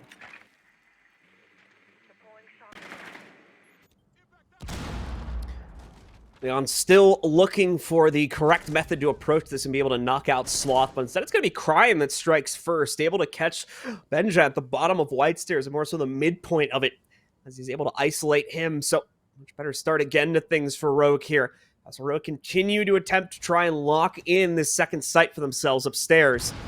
All goes very, very quiet here after that opening kill is found. Once again, makes sense for Heroic. They don't want to take any further risks here, but Heroic do need to move themselves forward, and thankfully, they're going to be able to do so quite easily. Sloth gets forced into a rotate. Spoit is waiting for him on the game's rappel, takes him down, and once again, continuing to push the advantage. Rogue put it up to a 5v3. He doesn't stay that way forever, though. Cryan will finally meet his match downstairs at the bottom of White again, with Gorgona trading him out. Kanto, though, making up the difference, and Spoit with the drop shot to trade it out again against Gorgona. Grizzly once more left as the lone warrior here. Once more as well, we'll bring it down to a 1 versus 3, and a winnable one at that, with him having the safe harbor to play into from Kids, but Spoit as well, shutting it down with one more frag. It's too consistent at the moment for him and the rest of Rogue as they claim a second round, as well as the lead. Well, a valiant effort coming out of Rogue here. Fantastic plays, especially from Spoit. The drop shot there to win it out as he comes through Classroom. Such a close fight in between the two, but the plant works out for them, able to take the lead here the very first time on Oregon. And the very first time since they lost it on Bank to Heroic. Looking good on this offense so far. More than likely, thinking back towards these bans, Heroic might have wanted to get rid of that Thatcher.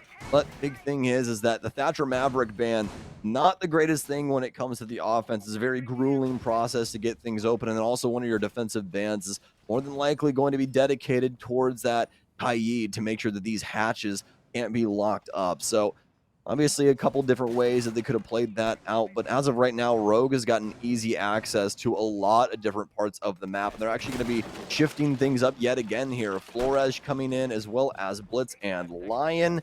But we'll have to see what they can try and get done with this newfound look, the offensive lineup. Definitely going to want to try and brute force their way past this Mira setup, as that was the main thing that slowed them down, especially with freezer control inside of the first attempt on basement here.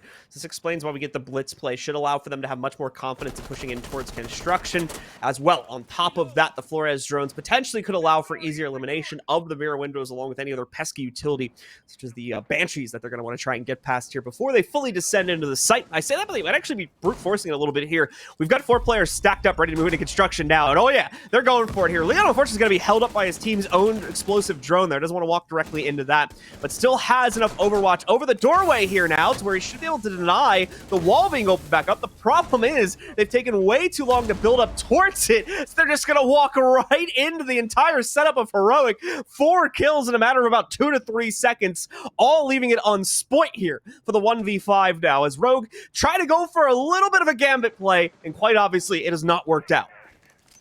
You can kind of see that building up to that as well, just from the opening lineup. Really no hard breach or anything for Rogue to try and act upon the actual map. So kind of a one-trick play coming in here and not really working out for them. So now Spoit is going to try and play around the map. This might take a little bit of time, just depending on what Rogue want to do with it. Just let Spoit play this out and talk about some things that the team could be improving at the current moment.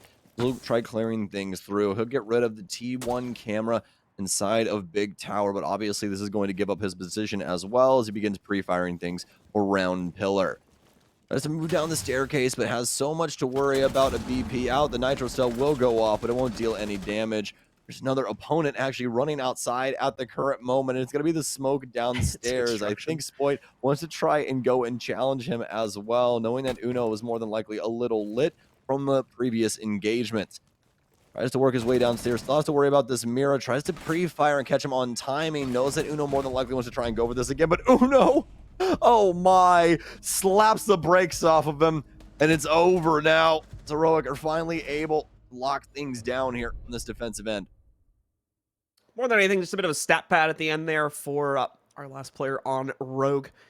So we're seeing Spoit try his best to just waste out that remaining time. Also gives their leadership over on Rogue a bit more time to kind of break down what was going wrong there and what they need to correct. That's only the second round they're going to drop. So I doubt they're worried about too much as of yet.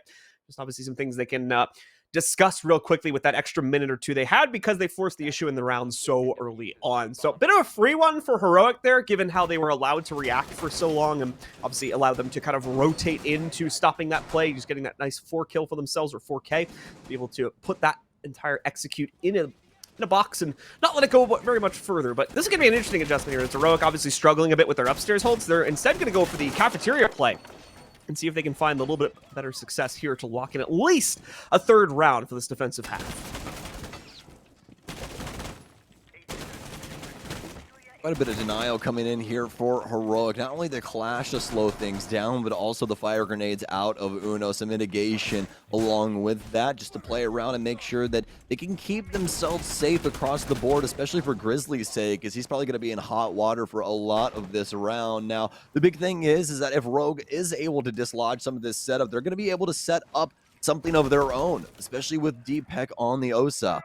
These shields have found quite a bit of play, especially at our most recent LAN, where if they're allowed to get things set up, a lot of these crosses could be pretty harsh, or it could guarantee them a plant where before wouldn't be able to necessarily be the same case. Kanto's going to hop in the top of small tower now, though, begin breaking up the flooring, looking to see if anybody will be playing the hallway closely. Clearly not, as it'll only be Grizzly playing with Gorgona behind him inside of the shower hallway.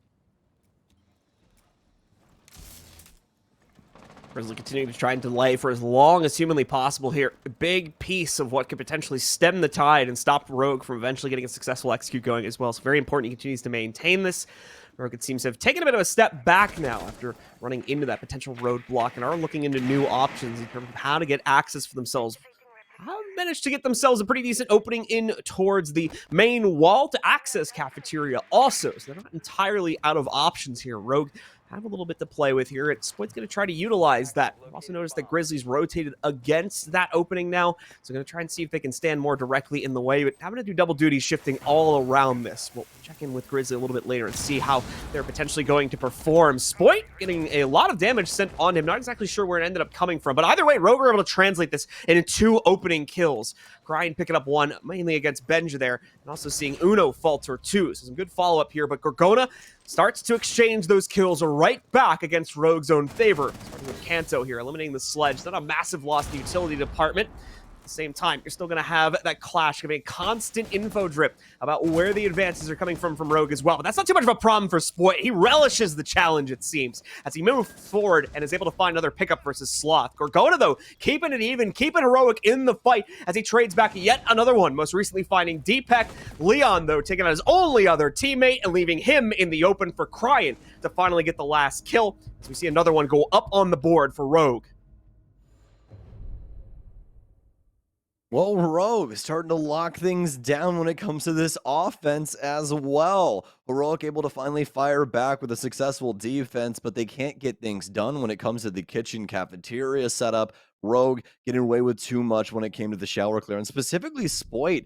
It feels like he's starting to feel himself with this roster. And again, he hasn't been playing with them for too long just yet, but already starting to take control of this offensive side. Now, I think the big question is that we have seen him be pretty successful when it comes to a lot of these offensive operators. But, you know, in the recent maps, we really haven't seen him fire off when it comes to the defense just yet. So I'm really hoping to see him continue this success when we end up switching sides. This has a major potential for Rogue to take Oregon here and force us on to map 3. Well, we'll see if they can follow through on to that, as Heroic, obviously not having much of a choice, continue to falter onto more and more different sites to try and find that third round for themselves. It will go over towards meeting room, of course, and it'll be very much a similar layout coming in for Rogue to try and account for this, as they'll still keep the OSA in check for Dapek to allow them to have that little bit of a respite if they need to pop one of those shields down to give them a staging ground to build up towards here.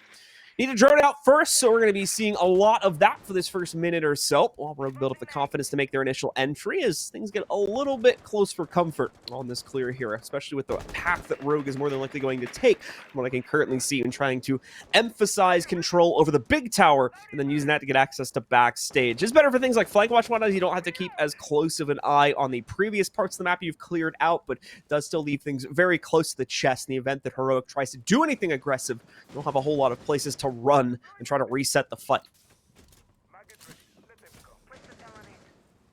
Gonna be a tower execution here for Rogue, as Spoit's already worked his way in, but taking some heat as well initially, so won't be able to be as active as he once was. Drones in, and Spoit looking to try and ascend the stairwell and assist with this attic take. Drones in, should be able to discover something going on inside of that area. It still has the grenades to influence that as well. More EMPs out here from Cryan. The entire offensive unit actually in this small portion of the map, but obviously this will work out for them as long as they're able to hold things down inside of the kitchen hallway and take control of the attic area. There should be a potential for a pretty strong stage setup and a plant coming in at the later parts of this round. Leon flirting with if he wants to blow up this wall or not, but he's actually going to put it on the floorboard and have the OSA shield set up here. This should get the bottom part of this top wall as well and make a pretty interesting angle for the stairs player. Gorgona going to open up a new angle over for Trophy as well. Another EMP out here as all these discs will get eaten up except for the one that Sloth just applied. Sloth still waiting for his first challenge to really come into his corner of the site here. And the same can be said for Benja over by the front end. But Sloth will lose his initial duel. Uno's going to have to step up to the plate now. He did manage to down Leon, but it looks like Leon, no, never mind. Uno will be able to deny that with a Toxic Babes. It prevents him from being brought back up. A 1-for-1 exchange is guaranteed. But Benja also falls on the front end of the site, leaving Uno pretty much to his own devices here. He's got to crouch down, go prone, so the Cryan can't see him on the initial clear, but he's still very exposed here. Deepak as well will be setting up the plant position now. Uno will attempt to deny that. He'll certainly hear the sound out of the corner of his vision pane, but as well, because he was unnoticed, is able to use his position to get both Cryan and Kanto before Kanto gets him on the trade. Gorgona finds one more for the defense and finally leaves Heroic in an advantageous position. But with the case down, Deepak just needs to hold the line, and he might very well do it. One pickup already made versus Grizzly. Just needs to isolate out Gorgona, and he'll do it as Rogue went out yet another round to secure the halftime lead. The comms flooded there at the tail end. As you can tell, Gorgona swinging for the stage door instead of the breach. All those comms coming in off of the bulletproof, more than likely influencing which angle he was going to adopt there. Unfortunately enough, chose wrong in that 50-50 split. Rogue now up 4-2, coming hot off the offensive side. Heroic now having to adopt that, as they do indeed have a map advantage, but it's slipping away from them quickly, currently down 2 rounds. Rogue also is having to battle through it. You can see, especially for Leon, Deepak, and Kanto. I mean, it's been hard fought, having to make good on a lot of Spoit's plays, as he's got so many frags to his name at the current moment. Cryan also throwing his hat in the ring at 5-5, getting some of the dirty work done as well for Rogue. And now we're going to be seeing Rogue's first defensive setup in the basement. A lot of different things to be looked at here, especially with this Banshee setup, one inside of the freezer area as well as one for laundry. They'll set up a lot of these Goyo canisters around the area on these barricaded door frames, because as soon as those barricades break, the Goyo canister does indeed explode. So it'll deny quite a bit of time initially when Heroic goes for their clear. Heroic not necessarily going to be able to go for these early clears so easily, mainly on this site, just because of the way that Rogue is more than likely set themselves up. We are going to see first explosive charge used to be able to just take care of the Goyo canister sitting on the barricade real quickly. Heroic have already struck, though.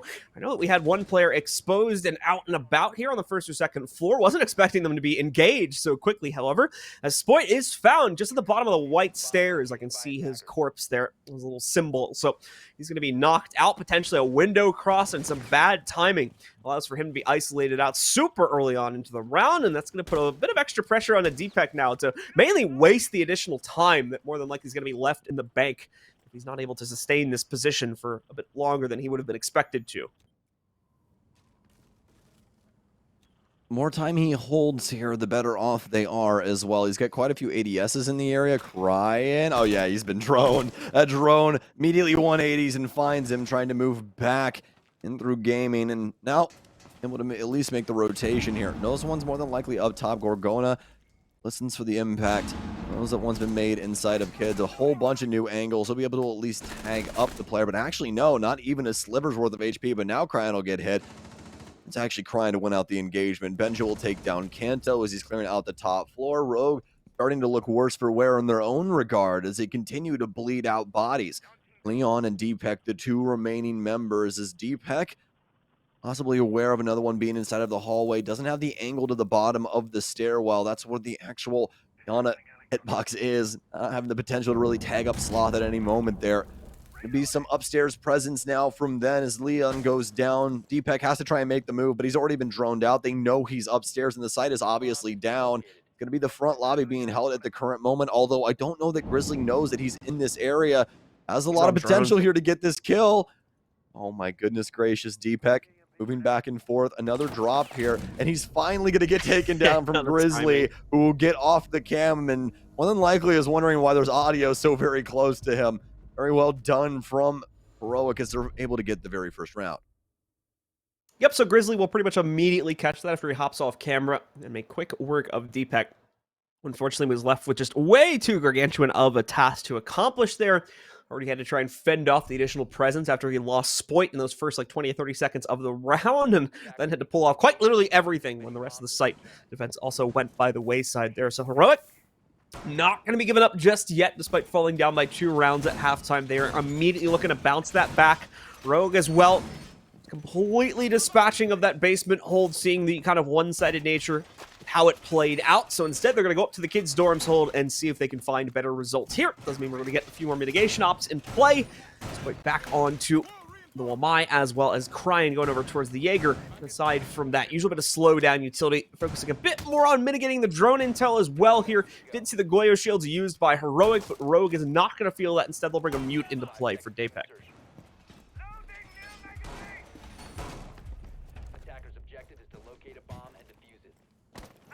Heroic now out and about here.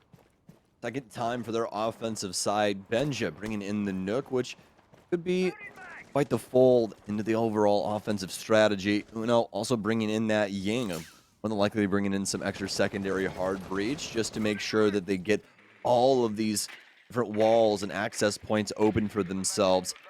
You know, speaking of access, we'll make sure that things are clear for small tower. Benja kind of on a lone mission at the current moment at the top of big tower, swinging in towards T3, trying to cover up the audio of his swing as well. Cryan will get droned out now as he'll quickly scurry back down to the basement.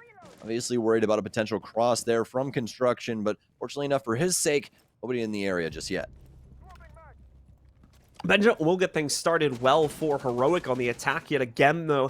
Seems like Rogue's early round issues from our first map have carried over to some extent as they are struggling to make impact here. Use the intel properly and read into where these early advances are going to come from. Benja going for a second one, just cold throwing that nade there onto the stairs as well to try to force another member of the defense back, but it doesn't really work out. Cryan will survive it with no additional damage, and even worse, Leon will pick up the first exchange here. Benja, though, sneaking back in through the basement. His play might be realized as Gorgona is going to try to flush his opponent out of position with this drone. Benja tries to pre-fire it, but it won't work. He's locked in behind that.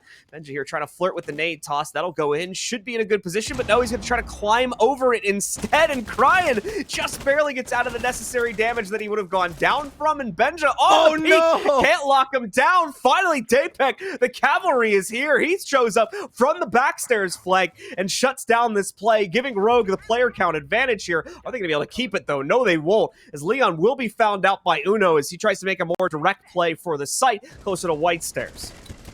There it is. I mean, you really couldn't believe that an entire engagement went on downstairs when the site is upstairs. That's the big thing right there, is that there's so many active plays going on for Rogue that Heroic are allowed to take their time and lock down the staircases. And Spoit, more than likely dead here at a moment's notice, but he actually doubles back just in time before the White swing comes in. He's actually found an area to at least play safe for a moment. Another player here just behind that board there for the rotation on White. Not really anything you can play off of for sound cue. He does have a Banshee here if somebody wants to try and swing inside of Trophy, but they've discovered him. Here's the drop here for Attic. Doesn't know exactly where that swing's going to come from, though. Starts to work his way back in for dorms. There's at least a plan going off, but isn't aware of Gorgona, who's standing at the top of White on an off angle, catching him completely off guard, and Heroic lock it up in the 3 versus 3. Heroic again continue to show how impressive of an attacking side they can bring to bear here, especially against Rogue, who have improved themselves too. They're no slouches based on the performance we saw from map number 1 compared to this one. But still, Heroic are able to shut them down in such an impressive way. That basement fight was absolutely chaotic as well. Both teams biting into it, trying to rotate 2, if not 3 players into that engagement to try to come out on top of it. Only favoring Heroic, though, as they had the lockdown already from the first floor and were able to cut off all those rotation points to make sure they won out that trade. It's a 4-4 scoreline now, neither team with an advantage, but Heroic's going to look to take it away as Rogue now go to their 3rd and potentially final site to try and look for their first defensive win.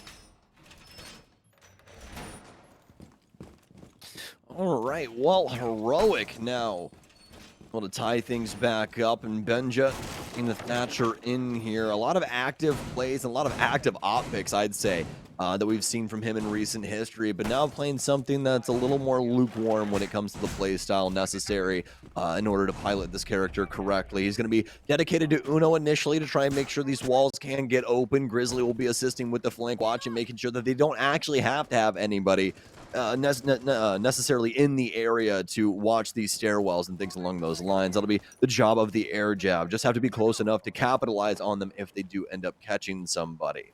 Grizzly there with a potential kill, but obviously no shots sent out and no breaking of the barricade from the defense as well. So just making sure to keep all of their 9 lives if you want to look at it that way. But for Heroic now, be droning things out inside of Big Tower yet again here. This has been the staging ground for a lot of their plays when it comes to this meeting hall take.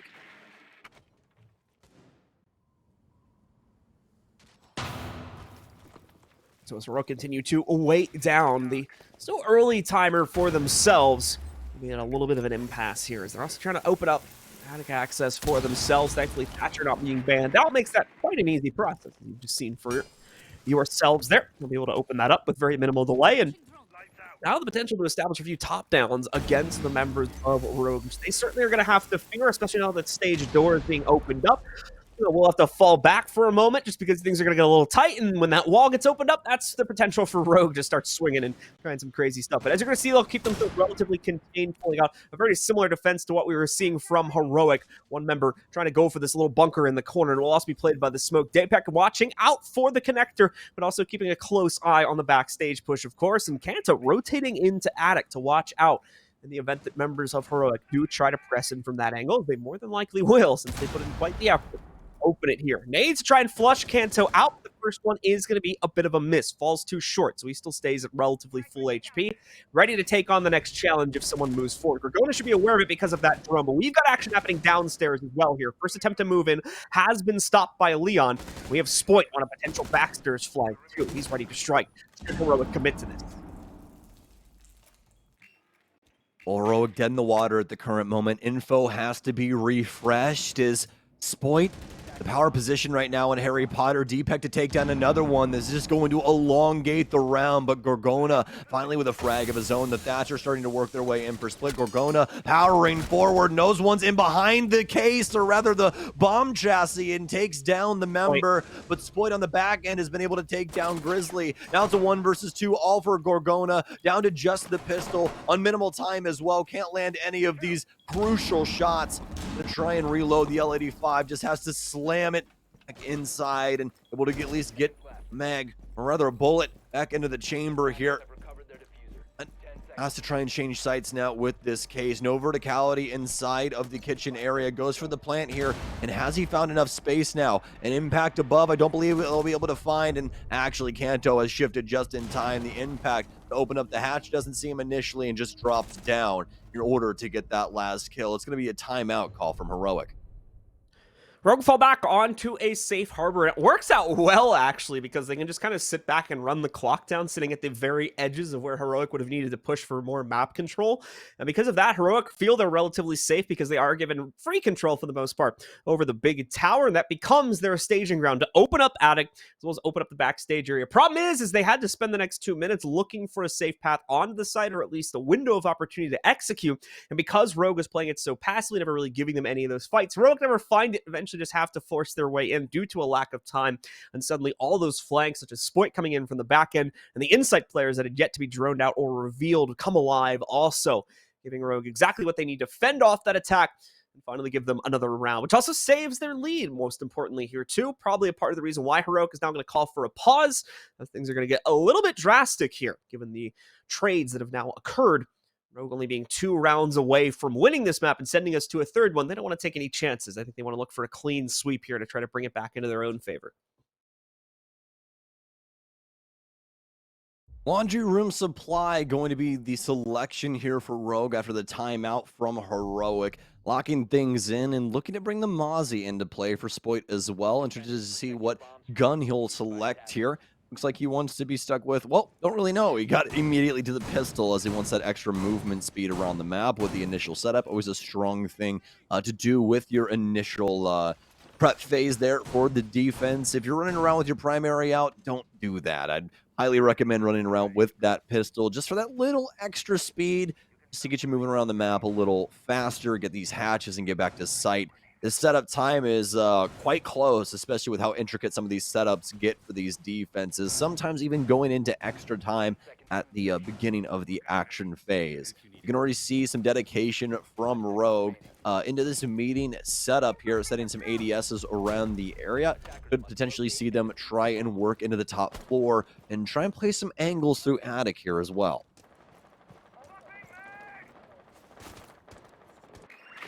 Let's see if Heroic will have an easier time now that their playfield will expand itself quite a bit. And Rogue won't be able to pinch them out as easily as they did on that stage door hold.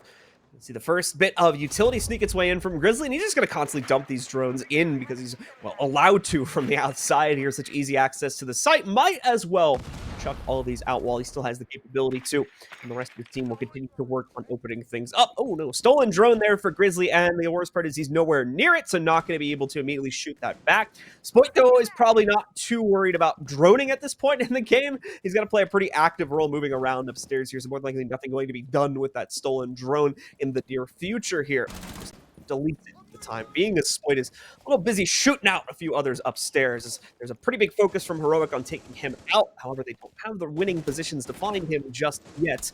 Wanting to try and force him into a less safe harbor, and this might be it as he tries to work his way back. Hanso will be found out in a separate fight, but Cryan, as he's also moving himself back still, is able to catch an exchange against Benja, just keeping us even at a 4v4. Oh, but look at this position from Cryan here over inside of Armory. Rogue not even needing him at the current moment either. They still have Spoit playing actively, and Deepek inside of security, dropping off after that fight there with Sloth. He only got tagged up, and that's it. Gorgona with some pressure from up top as well, but they won't be able to lock him down. Cryan, he has the potential to get away with so much here, but his timing, that's the important part. He has to allow Heroic to continue to work this map. He doesn't want to try and move through while they're still trying to sweep the build, and he wants to get behind him as soon as his execute starts to go off. Now, this is a pretty healthy balance here. He also needs to kind of make his presence known at a certain moment if he can't obviously get in time with that execution, because he wants to try and delay. He wants to be a thorn in the side of this Heroic offense. They have the man advantage to continue to abuse this as well, but Cryan's actually made it out in a pretty healthy situation here. So instead, he'll just play for the man advantage, move his way down the Armory stairwell, and get back into sight. As you can see, the time's already been wasted pretty heavily here with Heroic. So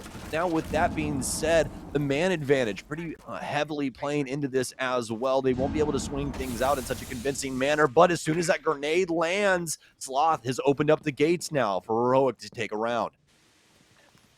Gorgona will begin to descend himself as well. Grizzly knows that Gorgona and Sloth are getting ready to move in, and they need that flash support, so he's going to eat some damage to be able to allow for Sloth to go through. Man, Sloth! And we're seeing it from another player's perspective, but through the fire and the flames, man, he's getting naded out and everything. He apparently, I think, got that last kill before that nade on top of him blew up, which meant that he became immune for it as the round ended. Nicely done from him and the rest of Heroic, as they're going to be able to tie us up yet again. Rogue was just about to run away with things after that successful stage defense, but now we're right back where we started. Heroic running the gauntlet, as they too now only need 2 rounds to shut out not only this map, but the series along with it.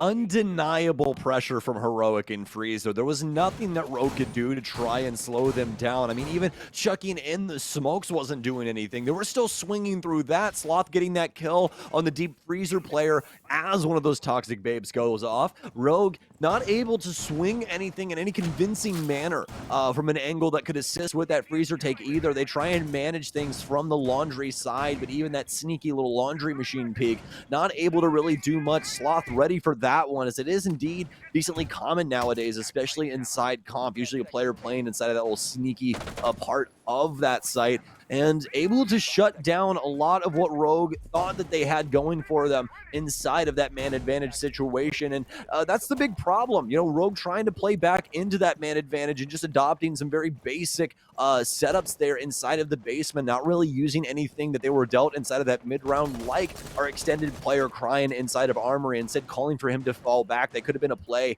that could have built up to him with a flank for Fraser or something along those lines, but they didn't feel as though it was good for that moment. But obviously things just not working out. But this will, Sloth comes inside of Showers, able to take down Kanto. Pre-fires, knowing that another player is in behind him. as it's going to be Crying inside of Showers, who will just tag up Sloth as he vacates the building. That's the real slip up here, as Crying did not realize the insertion had been made by Sloth there, so he's going to be unable to catch him on the fallback. Fortunate for him and the rest of the team, but the good news is now on the cross to get himself up through White Stairs, he also will not get caught here, meaning he makes it back to the site. So Rogue, while they did lose a player, are going to be able to keep the full 4-man strength inside of the site. That is, of course, until Crying drops back down through the attic hatch, where we can see him try to line up for another flank play against the big tower push here. However, considering the numbers that are there, that will be quite difficult to achieve. So it looks like he just works his way back into that same position, a bit closer to security, as another member of the Rogue roster is lost due to Gorgonis rogues. He's going to be able to find Crying, I believe, on a lurk downstairs somewhere. We do finally see that get traded back out by Spoit, as he's going to be able to get the kill back on the Gorgona. Small gesture at this point, down to a 4v3. Another member of Rogue already pretty heavily injured, too, as Spoit sits with just 1 to 2 bullets of damage away from being down. Oh, frag grenade out, a big one too, and Spoit with a lot of damage as he rotates off the top of White Stairs. The smoke in, and it'll tag up Sloth just a touch. Must knock it in below 50 HP. Heroic, though, lots of time to be had still, and these drones circling around the site. DPEC more than likely discovered on the rotation here inside of dorms to attic. Spoit trying to play deeper towards Concrete as well as Trophy. Knowing that Heroic's take is more than likely coming in from the double, and Leon now taking down Benja. This has opened things up yet again here. Leon for 2. This SMG-11 continuing to strike and find solid ground, but Grizzly will fire back with a shot of his own. He'll take down Spoit. No drones for these Heroic members, and no utility for Leon Gids. He has to run through this. Is Uno willing to go through the smoke? He is. He'll challenge through, but he's slowed and taken down by Leon Smoke. DPEC rather will claim the other life. Beautiful shots into attic, and Rogue with a very crucial round inside of round 11. Yep, Rogue will keep their tournament lives rolling here by at least guaranteeing the overtime now. Heroic brings it back. We do need to go to those 3 additional rounds to find a winner out of this map. Otherwise, it's going to be map 3 on the docket should Rogue take it outright. Win 7-5. And a quick reminder, that third map will be over on Kafe if we do end up going towards it, just to give you guys an idea of what's in the near future potentially for both of these teams. Obviously, we will probably rehost this round because we saw Benja drop out just a second ago there, so give us a moment, folks. And we're going to jump out of game here while we work on restarting that. But for Rogue, things looking a little bit better for them now, doing a much better job of skirmishing inside of the mid-round scenario, is able to fend things off, wasting time a lot more efficiently, and not losing massive amounts of players while wasting that time as well. They're feeling a lot more confident here, and now they'll set themselves up to be just 1 round away from forcing the third map. Yeah, it looks like Rogue are meshing a lot better when it comes to their defenses this time around, especially when it comes to the mid game and their ability to discover a lot of these kills that they weren't able to find on a map like Bank. It was really hard fought for them, where Heroic were constantly bearing down on them, not only inside of the early round, but when they got to that mid round, when they were trying to recoup and try and find those kills to even things out. It just never happened for them. So now Leon especially getting away with quite a bit there. Spoit obviously having a hand in things, and Rogue looking a lot better when it comes to these defensive setups here on Oregon. It just looks like a more comfortable staging ground for them. I mean, Leon's been quietly saving the day on quite a few of these rounds. It's not the only time we've seen him really step up there. There was at least 1 round back on our first map, 2, where he just suddenly shows up and gets like a 2 or 3K. I think they still end up losing that round, but some good examples here for Leon, suddenly waking up and really making a huge difference inside of the mid round when other members of the team, such as Spoiter, maybe not necessarily there in that exact moment, and that's always good to see. So curious to see if we continue to get that type of performance out of him in future rounds, or even that third map if we do end up going for it. But Heroic as well, slowing things down here, not necessarily finding the follow-through that they had before. Still with a good track record, I think, for getting the opening kill for the most part. We're seeing similar results to what we had going back on our first map on Bank, but them actually following it through, getting into the site, getting that map control is not working out as well, just because I think, again, we're on Oregon here, so I think some of the players on Rogue are a bit more comfortable with their positioning as well, and because of that might feel confident to make these more aggressive plays that's tending to trip the players up on Heroic a bit more often than we were seeing on Bank. Yeah, absolutely. And with a map like Oregon, it does make things a little bit more complicated when it comes to that offensive clear as well. If things start to dwindle down on the timer, things can get pretty hot and heavy pretty fast where you have to try and make those split-second decisions. And sometimes it does indeed go awry. I mean, we just saw a round where Rogue had a really good defensive standpoint in the basement, even had man advantage, but Heroic were able to get it over on them. So, it's a real big back and forth in between these two. And I think, honestly, we're pretty dead set for overtime here. I can definitely see Heroic picking up another round and at least forcing this one into OT. But I mean, Rogue have done a very good job, at least on this top floor defense, of being able to shut down a lot of different avenues that they were trying to exploit, especially in the drone game. Later on, trying to come in with that execution utility, but not really getting the info they necessarily needed. Kind of misguided when it came to that execution, especially hopping into that Banshee, allowing that smoke to deal so much damage and making it so difficult for them inside of that 2 versus 2. And of course, Rogue will want to try and keep their tournament lives going for as long as possible here. They are inside of the lower bracket right now, so facing elimination if this map does go awry for them. That would also deny them of the opportunity to make it onwards onto the main event, where they'd be able to qualify for a heck of a lot more prizing as well. So a bit of a desperation attempt coming in here for them to try and save their lives, and they've nearly pulled it off already. Like we said before, just that one final round needs to be picked up here. One more big play to come from Spoit Leon, or another member of this team, and they will lock in the third map, where they do, of course, still need to find success there as well to instead knock Heroic out of the running here and push them onward. A bit of an unexpected run so far inside of the EU bracket, as we saw Victus and the other European team make it through from their matches yesterday. They're still playing over on our mainstream, if you guys are interested in checking that out, while we are at a bit of delay of game just while we restart the server there. Should be getting close to it now. I believe we're at a pretty good time to where we should have been able to get everybody back in the server, so don't imagine there will be too much delay. We thank you guys for your patience as we work to get ourselves back in as quickly as possible. Yeah, absolutely. Only moments away from jumping back into Oregon to find the conclusion between Heroic and Rogue. But speaking of Rogue, we've been able to kind of follow along with their building process of this team, building up to stage 2 that's going to be starting here in a couple of weeks for the EUL. And, it's been pretty interesting to see how this team started off yesterday, not looking too hot in their, initial game, but kind of finding their footing when it came to playing with each other. Now today, especially Spoit looking a lot more comfortable. How are you feeling about how this team's coming together? I feel like we're even getting some more out of Crying here today as well, John. Yeah, I think you said it yesterday, right? With their boot camp just getting started, it's kind of the early shakes for this team, and obviously fitting a new player into it, there's going to be an awkward few number of opening rounds where they try to kind of get everything together and working, and that more than likely was what we were getting out of Rogue yesterday, was just that kind of awkward opening for them. They seem much more on point today, much more ready for the challenge, and while there's certainly still issues, as we saw back on the first map there, especially for their defense and trying to properly leverage aggression, it's looking good here, and we're going to have to wait to see when they go up against some of the other competition in the EUL, how it's going to pan out in the long run. Obviously, stage 1 didn't end up the best. I think Rogue finished around like 6th or something like that, if I remember the stats that I was looking up correctly, so going to be looking to improve upon that. And I think there's room to do that. EU is kind of an open field to some extent right now for leaders and teams and whatnot. So I think there is definitely room for a new squad to show up, especially now that they have Spoit on the roster to really come on and kind of take over for the region. Yeah, absolutely. Heroic actually being the best team inside of the EUL, inside of stage 1, with an 8-0-0-1 record, only having a singular loss to Na'Vi. Didn't have the best showing when it came to Charlotte, though, unfortunately enough, getting knocked out inside of groups. But when it comes to EUL, they are quite dominant, but that means that this door is quite open for the EUL to come back in and get into the swing of things. Once again, EU has time and time again been a very dominant region when it comes to Rainbow Six Siege. NA is currently wearing the crown, but I'm sure EU has something in the works for us. Yeah, I'm curious to see if EU has the same thing happen to it that's generally been happening at the first stage of NA for the past 2 years, where we've had like these really big surprise teams show up with fantastic performances that unfortunately they're like unable to repeat in stages 2 and 3.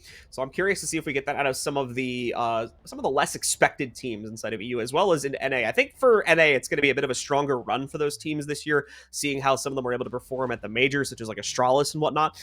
But regardless, I think it is going to be a very interesting year for Siege, as there's no clear leader, especially with the fall off from TSM too, right? You know, them winning SI and then getting, I think, like fairly close, if not last place in the most recent NAL stage. While there are, you know, there's winners, they don't tend to stay that way for very long for some reason in the current way that Siege tends to play. So there is generally an open book for a team to really show up and dominate here if they can get the right roster and the right strategies clicking with it.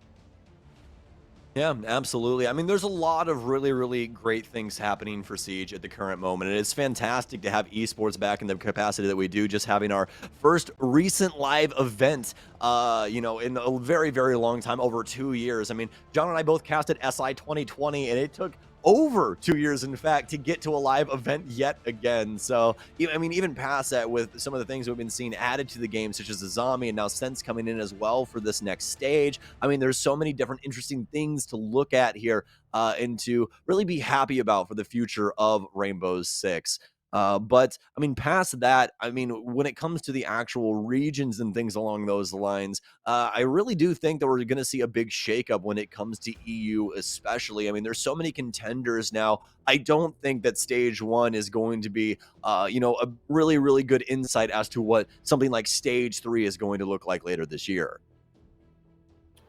Guys, just give you another update. We are getting relatively close. Looks like we just have to reset up the game state real quick. That's what our observer is working on. So as soon as they're good to go, we will be hopping back into that game. Once again, if you were not with us there, we just saw, I believe it was Rogue, claim their 6th round in the second map of this series. They are up 6-5, so they have the one opportunity here to claim it before this ends up going to OT. And as Stokes mentioned, we've been seeing a lot of trades come in for Heroic, so there's a pretty good chance that they manage to exchange that back and send us to OT, where they would still have an opportunity to close down this map. But if not, if Rogue managed to seal the deal here and win it out 7-5, that would set us up to go to our 3rd map, which is going to be on Kafe. So just waiting for that lobby to get reset up, and then we'll be hopping back in game here and resuming the action. Not our only game that we have here on the stream today, by the way. We've got 2 additional ones coming for both the Latin American as well as the North American bracket. Those will be coming up pretty much immediately after each game finishes. So make sure you guys are sticking around. We'll just take the break for ourselves and to make sure we can get all our teams set up is what we'll just need to do. Yeah, so much action to be had still today. A possibility of 9 maps just like we had yesterday. So we could be playing pretty late into the night yet again. Some late night Siege, always down for it and extremely excited. I mean, Gamers Without Borders has already been quite the event so far. Lots of action, even inside of this matchup so far. So pretty hyped to be continuing that on into the evening. But with that being said, I do believe we're just a couple of moments away here, folks. Our observer was just checking on the rounds to make sure that everything was balanced out, everything was kosher. Therefore, we don't have to try and go through this process all over again. Yep, definitely make sure that we get ourselves in and correct the first time. So once more, folks, apologies for that delay holdup, but we are working on getting ourselves back in as quickly as we possibly can. Once more, if you are just joining us, it is Heroic versus Rogue at the moment here. Some of the best that the EUL has to offer, and certainly some of the best reputation-wise we've got from Europe inside of this tournament. Doesn't mean they're the best in this tournament, though, as both of our teams currently in the lower bracket fighting for survival. Meanwhile, we saw Victus yesterday move forward versus Rogue, and another challenger managing to defeat Heroic as well. So they've continued to move onward, and they are fighting for a position in that, well, grand final of what will be here for Europe.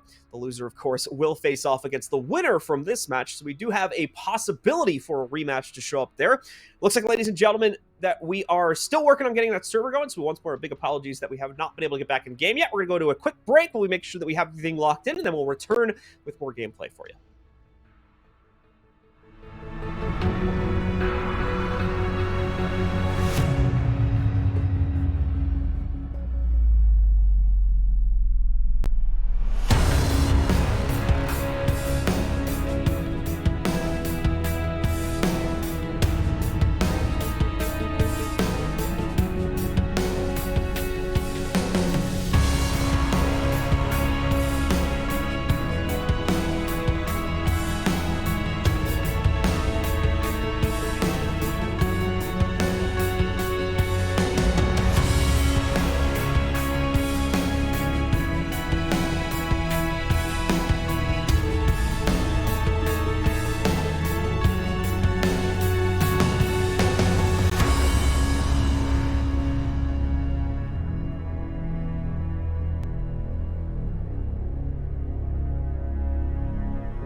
right, ladies and gentlemen, we are back once again.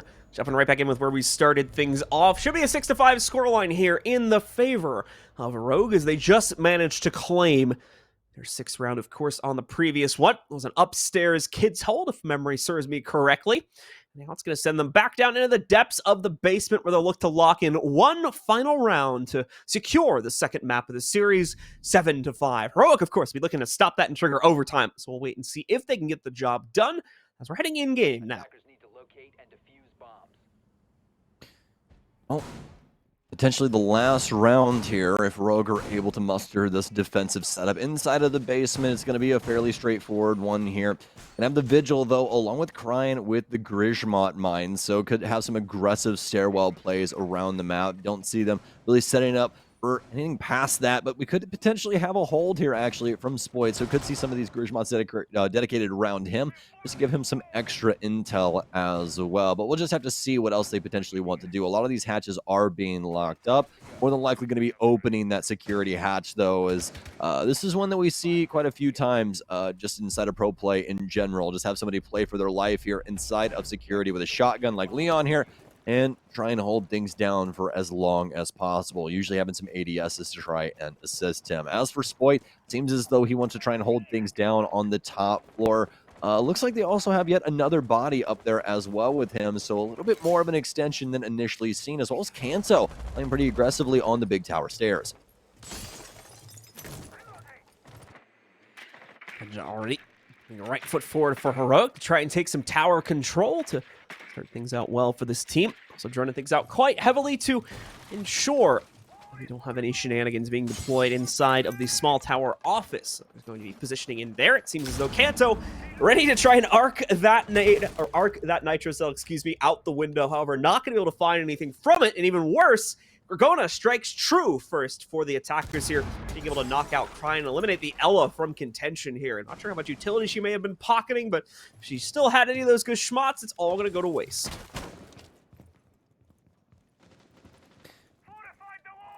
Rogue now with big tower control. Gorgona moving in through attic. Benja sliding down the ladder here. On the Nook, so he'll have the Hell Presence sensor, doesn't have to worry about the cameras or anything of the sort. He'll continue to power forward, looking for some meeting pressure now. Nobody home, though, luckily enough. And that'll mean that the hatch is now free for them to try and gain access. They do have to worry about the split player, though, as he's going to get droned out and potentially caught off guard by Benja. There's going to be decent trade back and forth, but not before Spoint takes an ill-advised peek back towards Showers Hall, and Sloth will take him down. Make it 2 as Deepek crouches into the spray of Sloth. Overtime now, nearly an inevitability unless Leon or Kanto are able to go huge here. Leon won't even be given a chance, unfortunately, as a nade banks its way into a kill against him, leaving Kanto all alone and with barely any damage done to the members of Heroic as well. Benja is going to eat up some flames as he works his way down. Kanto will fall back and away from that. Misses the cross that comes out from Sloth also, but is able to, from Gorgona, but is able to correct upon it, taking him down. That's it, though. Uno immediately refrags it, and overtime is ignited. We still do not have a true winner out of this map yet, and Heroic has their chances of a 2-0 kept alive. Quite the scary sight when you look towards main stairs and there's 3 people waiting to rush you down with firearms as he clambers deeper and deeper into the basement. But unfortunately enough for Leon, it's not enough done from the other members on his team to really give him a snowball's chance there. Now for Heroic, have the possibility to close things out in 2-0 fashion here on Oregon. They've put the pieces together for their offensive side, and it's been looking quite strong, although Rogue been able to make some strong defensive standpoints of their own as well, especially when it comes to this top floor defense, and obviously that's going to be the first place they head to try and get a quick round over on Heroic.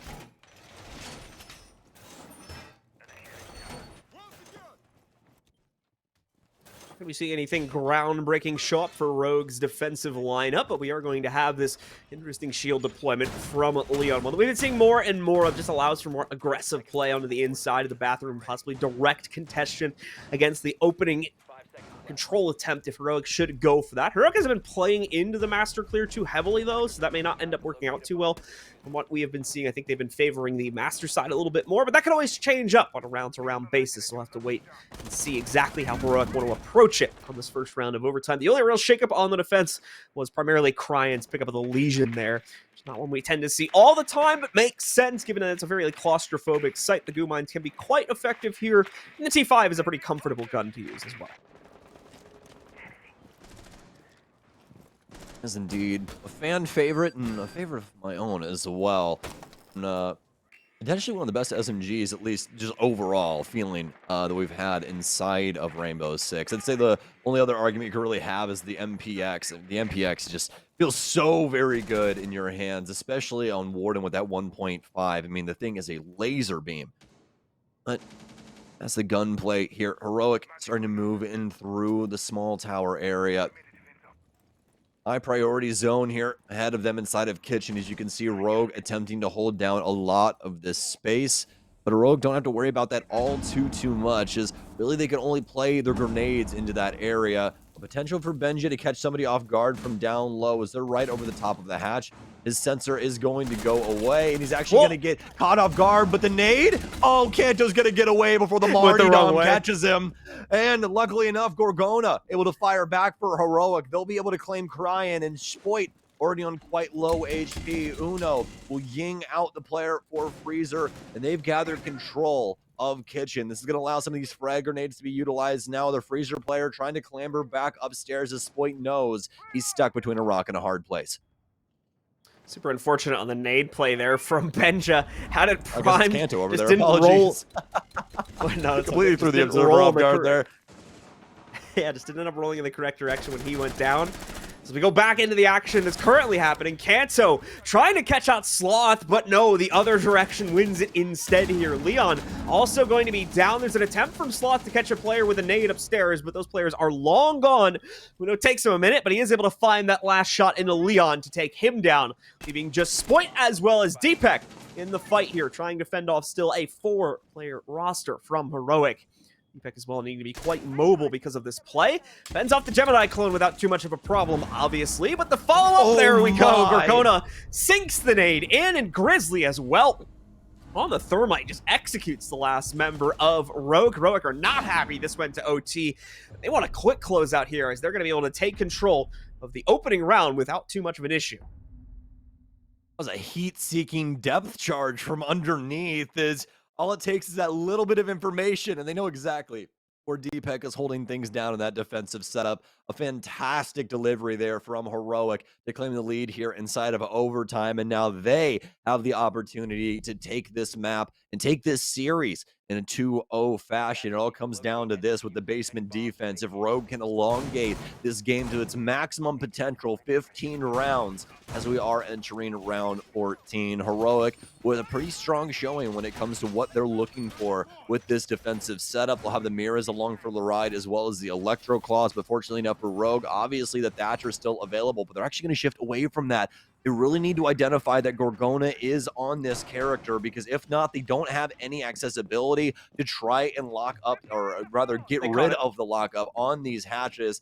And luckily enough, Cryan going to be shifting things over, and Spoit will pick up the Yana for that extra insight. You can kind of see their thought process through this as to what has more value in this situation. Yes, Twitch is a great pick, especially for a player like Spoit, but Yana is still a fantastic operator and has more intel game to work with that, hologram being able to work into a lot of different areas, not only to get info, but also to catch people off guard and potentially burn out some other pieces of utility if necessary. We can see Spoit obviously leading the charge here for Rogue on entry. Maybe clearing things out towards Kitchen relatively quickly, as Heroic thankfully not contesting too much from this part of the map. I do believe they have the player outside in Classroom, it looks like a little bit further back, as well as the Freezer door heading down those stairs, obviously, to catch the player inside of there. Spoit really trying to capitalize on rotates right now, but unfortunately not lining up too well with the intentions from Heroic. They don't seem to be leaning into it too heavily, but they do manage to catch Gorgona eventually. He'll be found out, and that's going to be the Electric Claws going down, the ones that weren't already deployed at least. Losing him as well. Gorgona definitely one of the mainstays for Heroic in terms of their capability to win out some of these gunfights. That's also going to be a pretty big loss in the long run here if another player like Sloth or Grizzly is not able to step up and make up the difference here. Spite will continue to move through and clear out the rest of the first floor, as Rogue should have everything they need now to begin setting up their descent into the bottom floor. Gotten control of the mid floor, as you said, so now they'll begin working on these hatches, but this is where the next step comes in. They need Crying to move in and get rid of these electro claws, and that's all going to eat up time as they'll begin hopping to at the current moment. Just begin watching that case through the wall, easy way to keep track of Crying's position. Spoit will start working his way towards the main stairs, has to get rid of this barricade here, but that'll be easily done. Obviously, no laser gates here to worry about either, but he doesn't need to have this hologram if he needed that anyways. He's going to fake it out just to see if he can potentially get a frag here. Nobody trying to lean out and take the gunfight, though, to get rid of the now fake hologram play. The real Spoit, waiting inside of that door frame. Heroic, though, they're going to stick to their guns inside of the actual site as they can see this timer continue to dwindle. The hatches will open with a minute remaining on the clock. A bomb has been located. Rogue slowing themselves down after that initial kill here, struggling to make the transition, as we've seen so many teams struggle with in the past. Nades dumped in to deal with the barbed wire. We'll deal with it without too much of a problem, but Spoit not given any targets to fire back on. That could be changing in a second here. Benja sitting just on the other end of the pillar. Be able to get the intel that he's there for sure just yet, but Rogue need to make a move soon. We've seen the first bit of those candelas go in, no follow-up in from the hatch itself. And the same is going to be true as now additional utility is deployed. However, the drop is made. Both Kanto and Leon are able to find impact as well. Sloth will be the first player to trade a kill back here. Uno gets one as well, but instantly Sloth and Uno are traded back, and the 7-7 is locked in. Rogue keep themselves in the fight, but now they need to do so for the second round here to be able to close out the map and keep themselves in the tournament. Now, what's the question here for Rogue? I mean, the main one being that where do they end up going for this defense? Meeting Hall Kitchen, the current lock-in for them. The top floor, previously not going too hot for them. Obviously, the basement defenses haven't been too strong either. So feeling as though the Meeting Hall Kitchen defense can help them out in a desperate time of need. Try to see what they can potentially get done with this now. Is Heroic with a very solid lineup to try and deal with this kind of a setup. Not only are they going to have Benja with the capability to sneak into the basement and deal with any lone members of this Rogue roster trying to play for a Nitro Cell down low, but they'll also have access to the Flores Rotero drones that can get rid of a lot of these harder to reach pieces of utility inside of the site. They're not going to have too much deniability inside of this lineup, only going to have Leon here and a lot of impacts with a Nitro Cell on DPEC. But obviously, as the picks start to go down, this is going to degrade pretty quickly. You're going to really be hoping that Crying could potentially get a couple of these goo mines off in a crucial moment. It could potentially throw a spanner in the works here for the offenses. They'll finally rest upon what they're looking for, and it'll involve a Capital as well as a Nomad.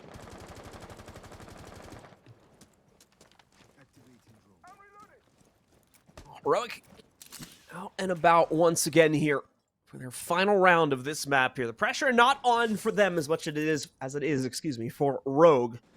Certainly wanting to try and get this series done and over with. It all is going to come down to this round here. So we'll see if they can build up with the appropriate amount of control this time to get themselves access into this stage site.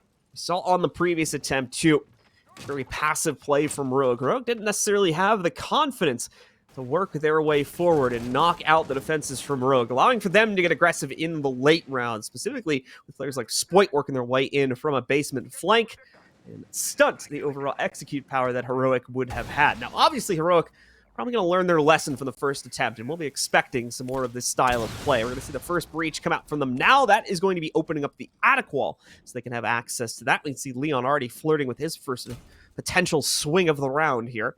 More than likely going to be waiting for the stage door to be primed to open before they build up to that, though. They do have the Thatcher to build up behind the Thermite as well, so shouldn't be too much of a reason to stop this. We're going to see the EMP work its way out. Claw's been thrown down. It's actually might get tricked here. Nah, it's going to... Oh, so close.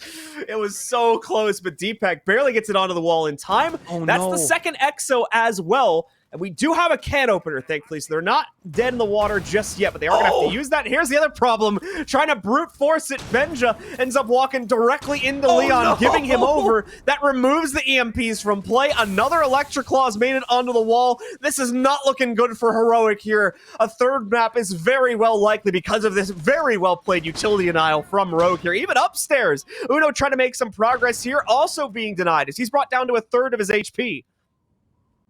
Grizzly even going as far as to switch over to the games window when he gets a kill for it. Sloth also taking a lot of damage, but Uno will go down. Leon trying to hold things down with the rest of the site players. Gorgona trying to swing things out. Spoit making the play down low as well. Kanto trying to swing for Attic, and all these Heroic members soon to fall. Kanto now working his way in, has the potential to find the head of the player, but an impact out won't even damage the Heroic player instead, but Sloth will re-peek and actually catch the Pokeball this time around, but they haven't caught them all just yet. It's down to Grizzly, who will land a pretty nasty shot, but soon enough to die here momentarily. Oh my, what a shot through the vertical play, with a shotgun will end it all, and we're going to map 3. Props to Grizzly for not giving up until the bitter end, man. He fought his heart out there.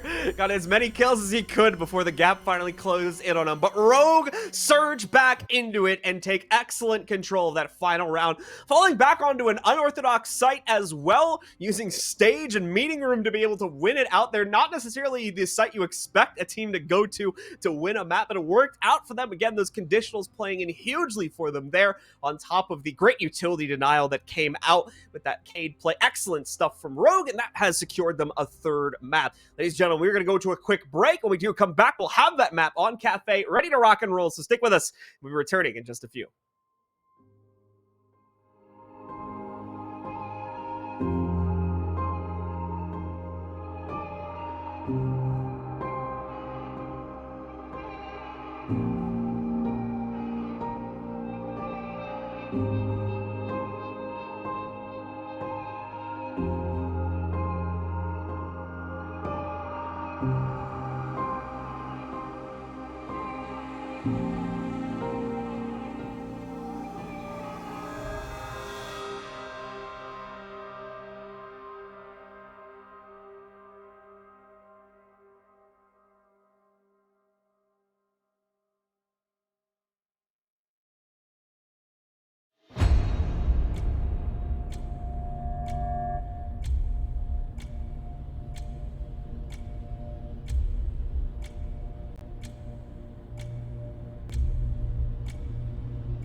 Welcome back once again, ladies and gentlemen, to the Gamers Without Borders qualification event. We're here live on the Bravo stream, getting ready to jump into the third and final map. Our first game of the day for our European bracket. It's Heroic versus Rogue. Both teams deadlocked now at a 1-1 scoreline.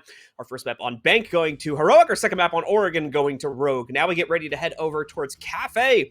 Only one team can move forward, as this is a lower bracket matchup. So the loser will be going home, or will be continuing to be at home, I suppose, since they're probably there now. But either way, only one team will continue to move on further from the lower bracket to play in the lower bracket finals versus the loser of the other game that should have been going on or may have already finished on our main stream as well. Yes, indeed. And it's going to be a pretty fun matchup. It's already been a banger in between these two. Rogue barely able to edge out Heroic inside of our last map on Oregon in 8-7 fashion, requiring all 15 rounds to get there. That puts us on to map 3, which I believe is Kafe, if I am not mistaken. So past that, we did indeed see some Rogue at Kafe yesterday. And if you do remember, we got to see some Azami play around Christmas, which if we get that again, I'm quite excited to see what we'll have. Absolutely the case. And just a quick update as well, that other game that we have going on for the upper bracket final, it's Victus versus Wild, obviously. I know I didn't say Wild's team name before. Apologies for that. But they are currently going on to a third map as well. So just a quick reminder, if you're wanting to check out them over on the main stream, if you're watching us on Twitch, that's going to be over at twitch.tv/GWBPS_EN is where you can go ahead and check that out. If you're looking to follow along with that game as well, they're about to jump into a third map on Skyscraper. Just as we're about to jump into our own third map here on Kafe. So lots of action going on, and it's only our first match of the day, folks. Still have our other two games in both Latin America and North America coming up in a few hours' time as well. So make sure you're keeping it here, kicking it here. We've got all the action going on, not even just today, too. While our stream here on the Bravo stream ends today, the main stream will continue throughout the weekend over the following 2 days as well. So make sure you guys are following along to see who's going to make it to the main event and who will get the lion's share of our charity prize pool for this weekend's events. A lot of fun still to be had even today. I mean, this is the first best of 3 that we have. Still have 2 other best of 3s to get through for the day. So still a lot of exciting action. And even in between these two, as we're getting into the last map now, Heroic versus Rogue here on Kafe to close out our first best of 3. And Rogue will have access to the very first ban.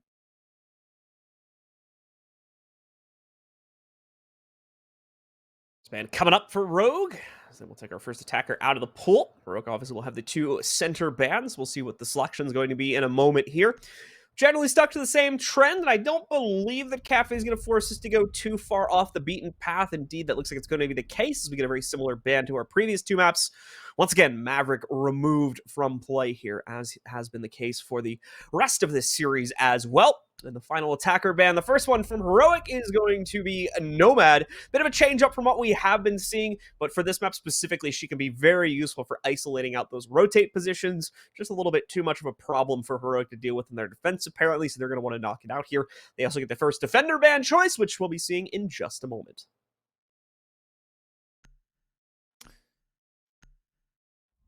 All right, Heroic, what would you like off the board? Thatcher's still in play, but they don't want to hang their hat on that too much here on Kafe, so they'll get rid of Kaid.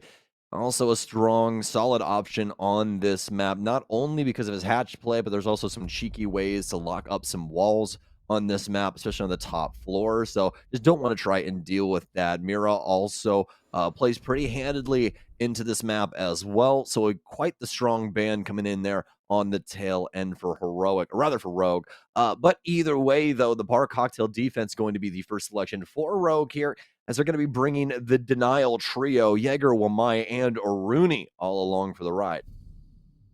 Valkyrie was left in, so she's probably going to be picked quite heftily inside of this matchup as well. Already seeing her being locked in for the first round of play for Rogue. It's going to be Deepak that ends up taking up that mantle. Originally was going to go for a Maestro as well, so just an interesting side note there. Obviously, the Valkyrie's going to be a little bit more mobile, has more intel points to play with as well, because she has 3 cameras instead of 2. Generally speaking, the camera intel is the most useful part of either one of those operators. The actual laser from the Evil Eye very rarely sees the light of day, except in some very niche plant denial scenarios. So once again, with Valkyrie being available, Deepak will want to probably opt into that. For our attackers, not going to see much changed up. This is pretty much the straightforward kind of Kafe attacking lineup that we're going to get here. Finka, obviously, just because it's the current meta. Flores to clear out the utility. Interesting switch up there for Dragonis. He's actually going to bring an IQ to bear just to get some better detection on the utility. And then, of course, the small bit of hard breach that they'll need from Uno and the soft breach now entirely on Benja, so that'll be a little bit of a risk there, as they did have 2 of those a second ago. Well, getting a better look at these opening operator lineups as Heroic is out and about. They brought the IQ here to counter out the Valkyrie. Want to try and make sure to get rid of that extra information game applied by Rogue.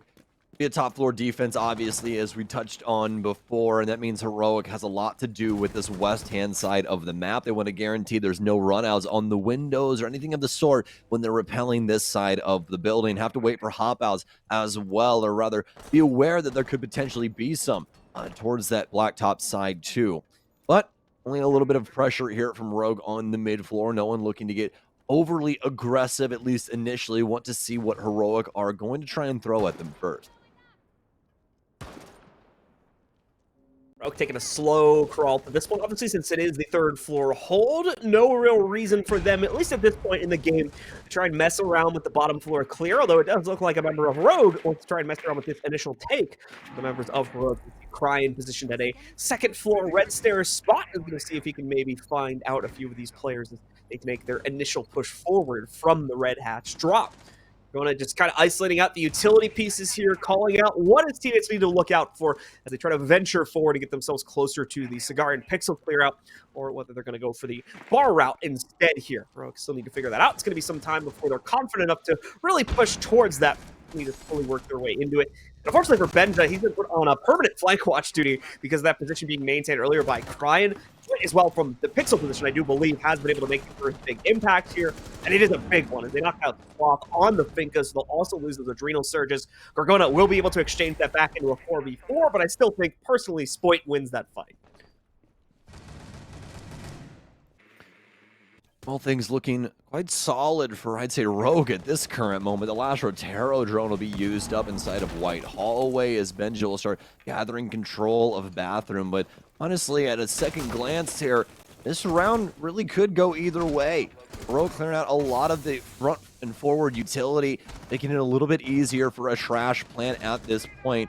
Do still have the potential of some nitro cells being played into this, but now with Rogue starting to push things forward, they'll actually take down Benja. That's going to give up the Bathroom position. All of the Heroic members not even in the same zip code. He was off on his own island, but on the offense, and it hasn't worked out for them. But now Uno will fire back with a kill of his own. Some shots in towards the Freezer player, but it won't be fatal just yet. They know he's in the area. No potential frag grenades to try and dislodge him, though, as his timer continues to dwindle. Kanto get taken out inside of of Christmas. The plant going down right on the inside door of the bar, and Leon Gids with the play through bar to take him down. Heroic don't have the cover.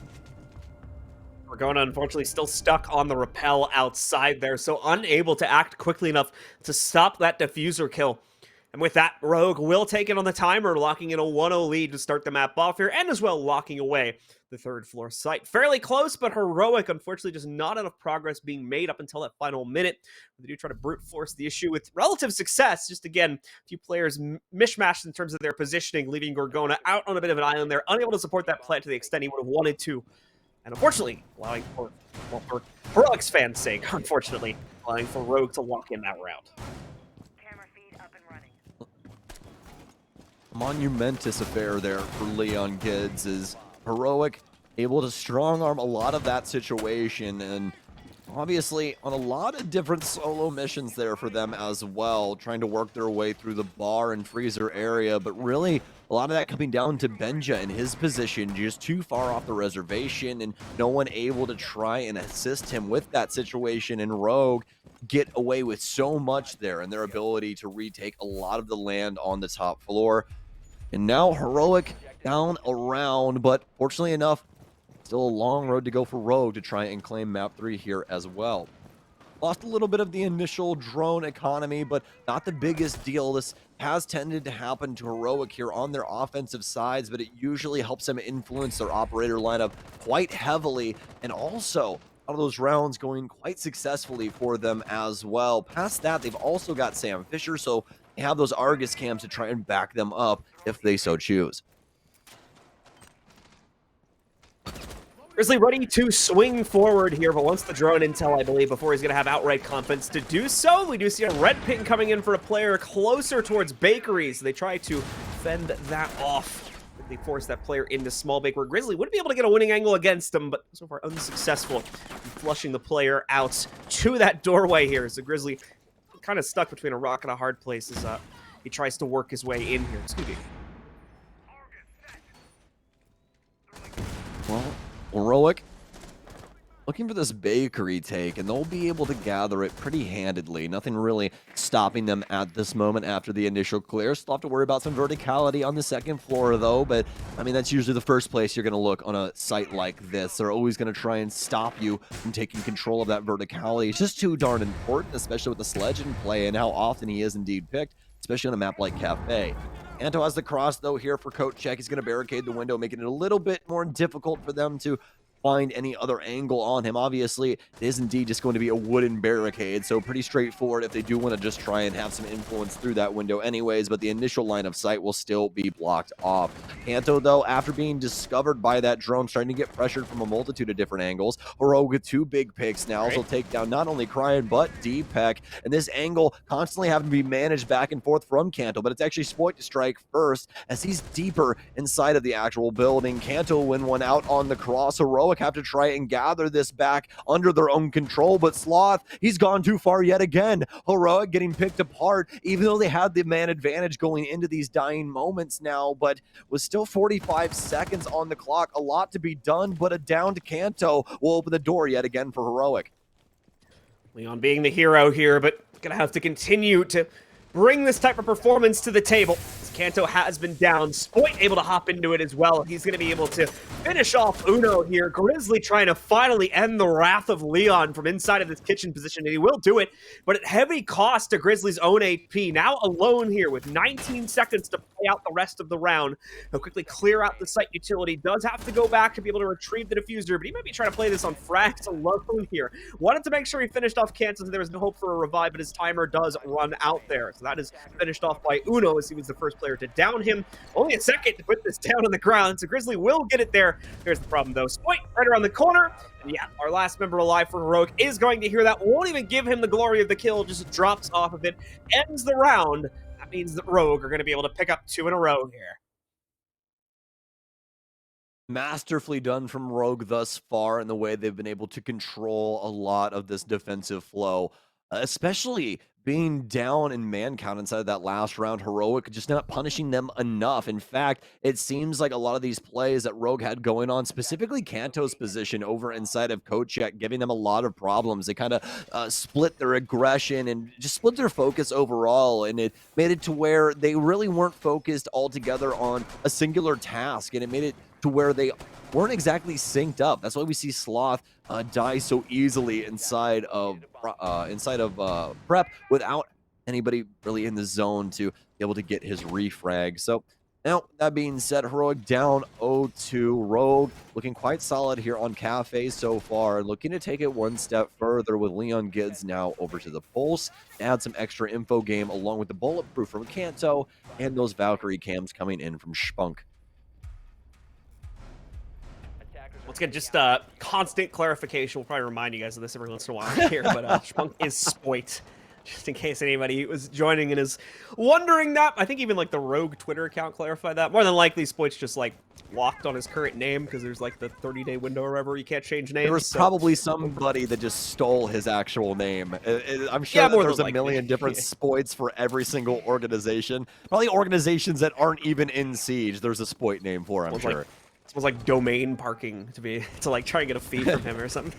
But yeah, I'm sure they'll get that sorted out eventually. But yeah, Spunk is Spoit, just in case anybody was curious of that. Gorkona and the rest of Heroic in the meanwhile working on clearing things out, at least for their initial take on the third floor. Now, which is going to be quite difficult to do that. As you can see, at least 2 members of the Rogue roster are going to be directly standing in their way. Heroic will not have realized that just yet, as the drone did not go far enough, but in good time will more than likely be found out if it's not already been noticed by another member of this team. You can see the bit of a delay at the moment for Heroic. Yep, they've taken the red hatch control, but beyond that, there's going to be a bit of a slowdown here as they try to wiggle themselves out of just that opening position they'll be gifted.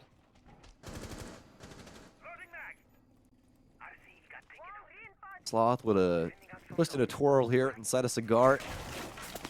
Waiting for the extra info to come in from the other members of his team. He's the forward active player. They are the supporting cast. He's worried about somebody potentially being inside a bathroom, but just wants it sledged open. They probably already got this info. Just one of the other angles opened up here so they can try and play a little bit farther forward. This is such a fantastic space to try and hold down, but when you have a Cantor Akedi, does it really matter? He'll get the opening kill! Oh no! Gorgona with a quick 2 from the 5-5-2. Commando able to take down 2 of the Rogue members. Heroic looking quite strong at the current moment, but more specifically, Gorgona, right place, right time for that play. There's Rogue looking to give up their first defensive round. Rogue falling short, but hasn't given up hope completely just yet here. 3 players alive. It is workable if someone's able to have a bit of an Alamo moment here. Fend off a push from Heroic, picking up 2 or 3 kills on the exchange. Not necessarily something you can rely on, however, so it is looking a bit bleak here as Heroic has once again bullied their way into controlling Cigar for themselves, but yet to fully flush out that defense. Only just now we're going to see Dapek and Krine give up their white stairs positioning and fall completely back onto the site. Leon, through a top-down angle as he works his way out, I believe, from pillars, is able to find Grizzly, possibly through the balcony as well. So there's the first trade back. That evens up the numbers. With only 20 seconds left, Heroic are suddenly looking a little bit worse for wear here. Leon nearly catching another one, too, as either Uno or Benja get brought down to just a sliver of HP. Once again, these shots being found on the cross by Leon, making good use of the limited real estate that he and the rest of the team have to play into. Unfortunately for him, though, he'll lose one of his 2 remaining teammates after he picks off another opponent. But that's not going to stop him from peeking right back in to shut down one of the 2 remaining members and opening up the window for Krine to swing around through 90 Hall and shut out the last one. Rogue rebound nicely and are able to lock in yet another defensive round for themselves. Rogue have it on lock, and that is going to proc the Heroic timeout.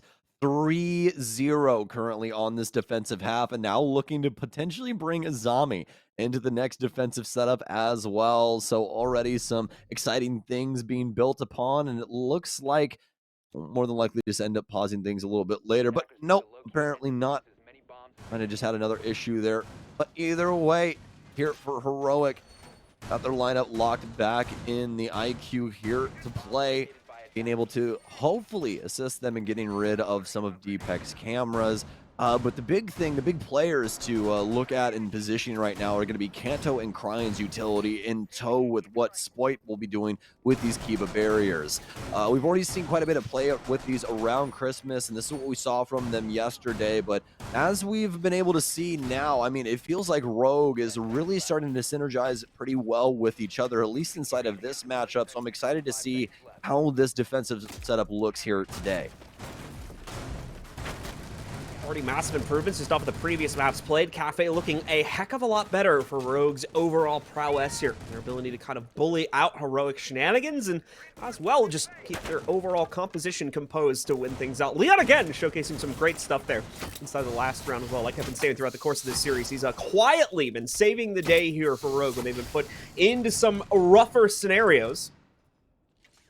Continuing to prove himself here alongside his new teammate Spoit and some of the other very prominent fraggers that can show up from time to time on this Rogue roster. Heroic finally reaching the first access point here as they'll try to work their way into Cigar. Spoit will very quickly lose control over a bit of his setup here, but thankfully those kunais will come back. He's going to be getting that position back. Here we go.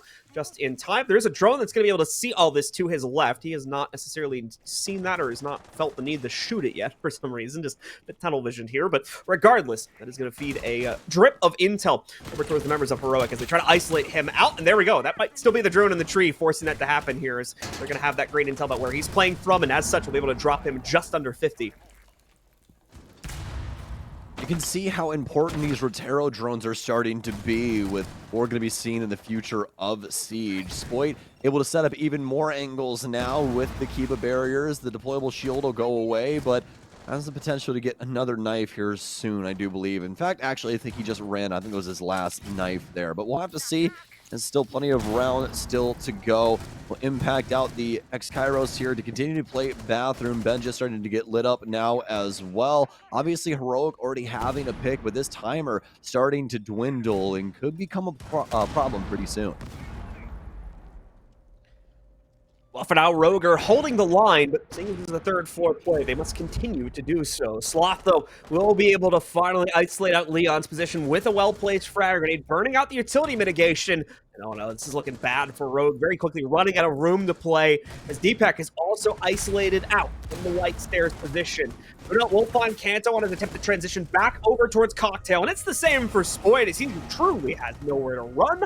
That's a much cleaner go of it from Heroic. They're able to bring themselves back into contention finally after 3 straight rounds on Rogue's defense. Heroic have finally seemingly hit the run of it as they pick up the first retry upstairs. And oh my goodness, well, that's 2 times in a row now that called times out from Heroic. Nothing really happens, and then we're able to get back into the game, and Heroic doesn't need their timeout any longer because they won the round. Is the 3-1 scoreline here as Heroic, the flawless one on that last one. Kitchen service, kitchen cooking defense ahead here for Rogue after that. Kind of a blunder there on the top floor, not able to lock things down as they once thought they could. Some very strong play, though, around Christmas that ate up a lot of the utility, but Heroic still able to find some kills via the frag grenades later on in the round. Overall, I think just a small bump so far here for Rogue, overstepping themselves a little bit there. Spoit, for instance, trying to overplay into his pixel position a bit too much, and aside from that, just never really seeing the Cocktail players able to find much success with their long cross duels as well over towards the hatch drop area. So Rogue, a bit of a rough go of it in that round. Don't think it's any indication of a long trend just yet, however. But at the same time, Heroic have been able to really take control of things in past maps on this series. It's going to continue to look to see if they can find that solidity and get themselves back into a winning position as we do unpause the game. Get ourselves back into it here to see if Rogue can maintain their lead and try to push for that potential 5-1 if they go back in a really dominant stance here for this half. Bomb located by attackers. Oh, Rogue putting a few people on watch as to what the future could hold here for EUL. As this is only their second day out here, so this could turn into quite the EUL experience for quite a few of these teams going up against Rogue this next stage. But for now, Heroic looking to bring things back and see if they can potentially tie things up on this offensive side. Have the IQ being brought along with the Thermite as well as the Sledge switching off of the other SAS operator, the Thatcher. Feeling as though they don't necessarily need that coming into the next round. They started off the last time with a Bakery clear. We'll see what they potentially want here in round 5.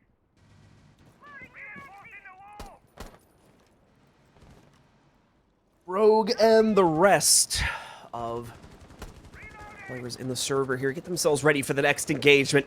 As Rogue running with a pretty straightforward first floor lineup. A couple variations on it, mainly because of the way our bands played out, but really just spoiled having the freedom to play on the Valkyrie here. The attack is the real story. Once again, IQ is brought into the lineup here for Gorgona to give a better idea of what tricks may be waiting on the inside of the site. And as well, on top of that, maybe just for the gunplay a little bit here too. Able to strike true right at the beginning, not with the gun we necessarily expect him to see, but it works out well to strike true against Leon and take him down at the very beginning of the round on a smoke as well. So that's all 3 of the toxic babes. Usually a huge amount of delay potential for this site specifically. Now gone, less than a minute into play. Heroic continually clearing out utility inside of Bakery, where there's one lone soul from Rogue awaiting them. A drone in will discover his position. He'll readjust into prep safely now, as drone is still under his feet, but he's stunned out as he'll fall back deeper into sight. That's going to give up this front end here for Heroic, but a kill coming through for Cryan here as well, as Benja will go down, as I do believe he was hopping small window. Nice play there from Rogue to equalize here, but in fact, like that might have potentially been from upstairs. But either way, Heroic now being equalized with Spoit having the potential now to lock things up when it comes to Bakery, or at least Small Bake here as well. Is going to be making himself some new angles, and also obviously be a new path to try and work his way back into sight, as he could possibly vault that over. Gorgona and the rest of Heroic, though, stick in the mud at the current moment, not trying to move forward just yet. Some hot pings coming in on the other side of the wall, but now a prone member of Rogue just trying to stay alive at the current moment. Stuns in, but no forward move just yet. They've created kind of a L formation around the site at the current moment. A bunch of different angles playing into this, but none of the Rogue members giving a look just yet. We're gonna still a little bit cautious of a potential flank that could come down from red stairs, and he's right to assume so as well. Spots out that nitro being thrown in just before it blows up. It's not really gonna be able to do anything about it. Thankfully, none of his teammates nearby, so it doesn't really affect them too adversely anyway. What is gonna affect them is that pickup from Kanto, bringing it down to just Gorgona and Uno now, and as well bringing it down to a very one-dimensional play, as they only have this push from Bakery's side. Gorgona, as you just saw, lost as well, leaving it all onto Uno here. Still has the red cross to deal with, but oh, he's gonna strike true at it. Knocks Spoit right out of play, bringing this into a winnable 1v2, especially considering how much health he still has to bargain with, but loses the plot against Deepak. He'll be able to shut it down instead, and a 4th round will be claimed from Rogue. They're 1 away now from a 5-1 half, which is a massive difference from what we've been seeing so far throughout this series.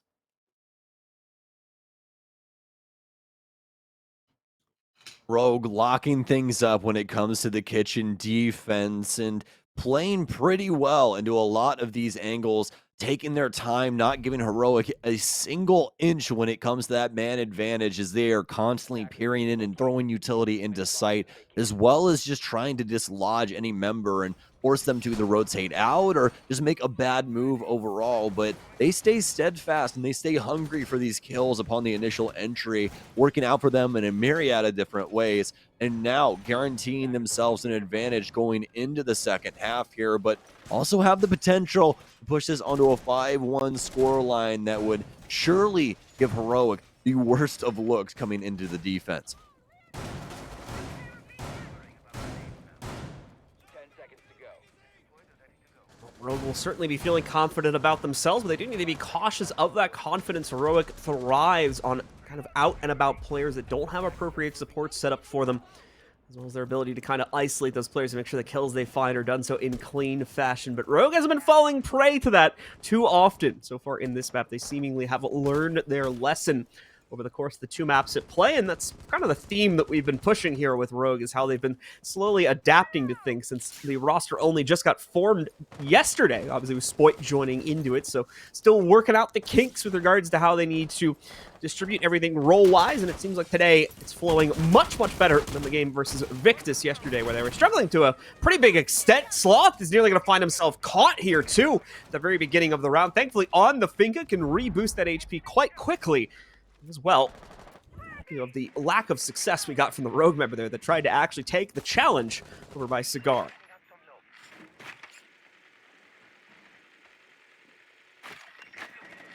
Terrell Drone will be getting rid of a few ADSs deeper into Cocktail. Grizzly still having quite a bit of utility to try and assist this situation. Sloth will have his location discovered here just for a few moments. This will tag up one of those Prismas, but also destroys it. Heroic making a pretty solid staging ground for themselves over here inside of Prisma. Still a long way to go. A lot of soft destruction to be had as Benja breaks up the bathroom wall. They have a Rogue member inside of Freezer, but speaking of Rogue, Kanto's got a kill of his own as well. It'll knock out the Flores. Those Rotero drones really needed at the current moment as well, as Rogue, they're just getting away with too much. Finally, Heroic is able to do something here and at least stays within spitting distance. It'll be a 3 versus 3 now as they find the equalizer. A lot of this top floor control going their way, but still a member around the area. And actually, I take that back. Split down inside of the white stairwell instead. So now all of this verticality available to Heroic. Will they be able to properly utilize it, though? That's the big question with the remaining minute on the clock here. We already saw once Leon was able to abuse this positioning to be able to leverage a victory on this very same site going back a few rounds. So the same thing could very well happen again here if Heroic are not able to properly manage the positions of Leon, Deepak, and Spoit. That is, they sit down below here. Really slow build-up on it from Heroic. No confident drop or anyone trying to get into position just yet. That's going to start to change as they go outside to move one of their players over towards, I believe, the Hell Door to be able to make a play towards the inside. Never mind, though. It looks like it might have been a mistake, but we'll get a better grasp as to how this is going to play out. Spoit has spotted one of the players trying to push down through white stairs, in fact, is where they try to make that effort forward. And again, no confidence to actually push this forward. They're going to have to force it. Once again, members of Rogue are set up to stop exactly that. It's going to be all one big play as finally Heroic are able to work their way down, set up for a plant, and as well, Sloth set up to deny the play from Spoit. Deepak trades out for one. He gets a second also here, and no time left, but he'll get it done with the shotgun anyway. Rogue get it locked in at 5-1 and secure a very dominant half here on the final map of the series. What a play out of the SAS kid. An SMG-11 kill to start it off and 2 quick shotgun shells to end it. A good cap to that defensive side in Rogue with a monstrous lead at a 5-1 half. Now, unluckily enough for Heroic, their timeout did indeed get burnt after that round. No, they did end up not necessarily needing it. So, unfortunately for them, moving into the second half, don't exactly have one available to themselves. As this defensive side now going to be a little bit of a struggle bus here, but fortunately enough for them, Rogue just made such a effort on this end, proving that it is doable, but it'll have to be doable for Heroic this time around. Let's see what this opener can look like as they try and stave off match and map point from Rogue. Rogue on a tear, but does that tear continue into the second half? That's the question we look towards now. Few switch-ups going to be happening for their repick, most notably to bring, of course, the Montaigne into play for Leon. And Crying as well going to go for a bit of a sneaky insertion on the Nook. We'll see how well that's going to work, because obviously on a first floor hold, there's going to be a lot of Heroic presence spread amongst that. So it will be difficult for Crying to find an easy insertion where he will not immediately get detected here. Thankfully, he's got access to repellability as well. I think we're going to see him use that quite prominently here to head all the way up to Hell, or potentially even the third floor, drop in for himself. Would need some team support to go all the way up, obviously, and pop the hatch real quick, but we will see in good time how exactly Crying wants to play this. He also needs to figure out what the best path forward is going to be. Drones in through the top floor, obviously clear to the naked eye, at least for us, so not exactly the naked eye. We got X-ray vision, don't we? And this Heroic trying to stick to their guns around multitude of different parts of this map. Smokes in now for the rotation. Leon making sure there's no ADSs on the far side, but there is on the close one. Well, be able to at least put down one of the Selma charges. I do believe it's able to destroy the shield. Yes, indeed. Actually, looking like they might have been tossing that for the wall, but obviously there's rotation in that, so not exactly a great strategy at the end of the day. Continuing to try and open up some different parts of this, including Prep Kitchen, a new angle, a new hole inside of this, making it difficult for some of these heroic members to play around. Leon is going to be able to get so much pressure, so much presence around this space. Some shots more than likely going to try and come in from this heroic lineup. A Sloth does have a yokai drone in the area, so they'll try and swing with that in time to get some damage off onto Leon, but unfortunately enough for them, any little tags that they have here more than likely get healed back up via Spoit. But now Kanto's going to get taken down. Cryan, though, the very solid position here over towards White. Spoit will take out the Boots player, and potential to take out yet another player here is Cryan will be able to take up Uno inside of Freezer. Rogue with the man advantage, the potential to take round 7.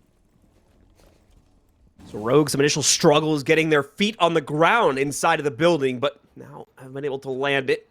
And also as well, turn the tides of what was initially starting out to be a bit of a poor round for them.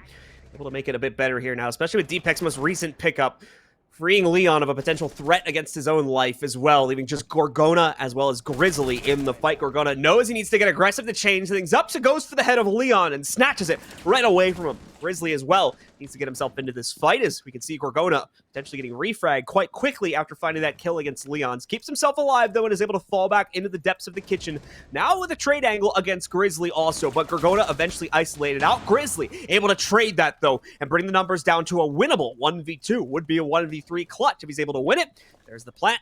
He'll be able to hear that. Knows there's only going to be one gunnable player here on the inside and tries to go for the quick snapshot onto his head, but instead it's Spoit that gets it for Rogue. And now putting them only one round away, Rogue sits at the precipice of being able to move on, and that will force a timeout from Heroic. All right. Well, hopefully we're able to lock this one in this time around. We'll have to just see here as, yes, indeed, we got it. So work out, and thank you to the gracious admins as well for giving Heroic their timeout in due time, so they're allowed to talk things out before this potential last round. They have to run the gauntlet now, 5 rounds in a row, which is quite some time inside of Siege. Just like another 25 minutes worth of gameplay, just to try and get us into OT here. So we'll have to see what they can potentially do if we have a long map 3 ahead of us, or if Rogue are trying to end it early. Either way, it looks like it's pointing towards a reading room fireplace hall defense, and not only that, but a zombie coming into the works as well.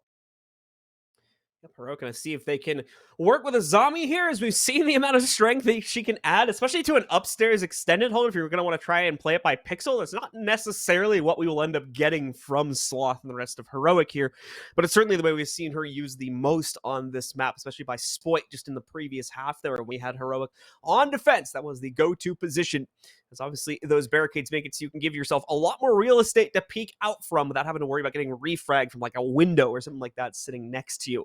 Plus should be expiring in just a second. In fact, I'm right on time with that. So there we go, right back into the game for what could very well be the last round of play. But Rogue have 5 chances to shut this down, so they're not going to be too stressed if it doesn't happen here and now.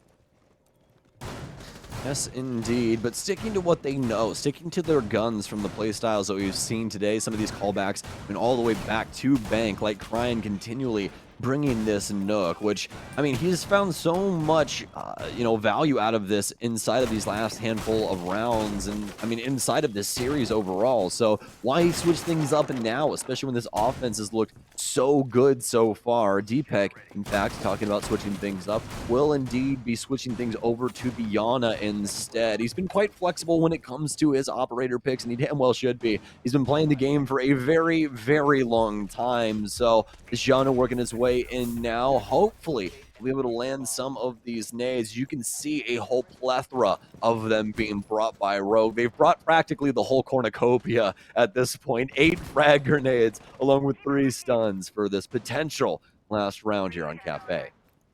So we're going to see if they can just flood and overwhelm Heroic with a raw amount of utility, and they might very well be able to accomplish that. Only 2 out of 3 of the mitigation ops.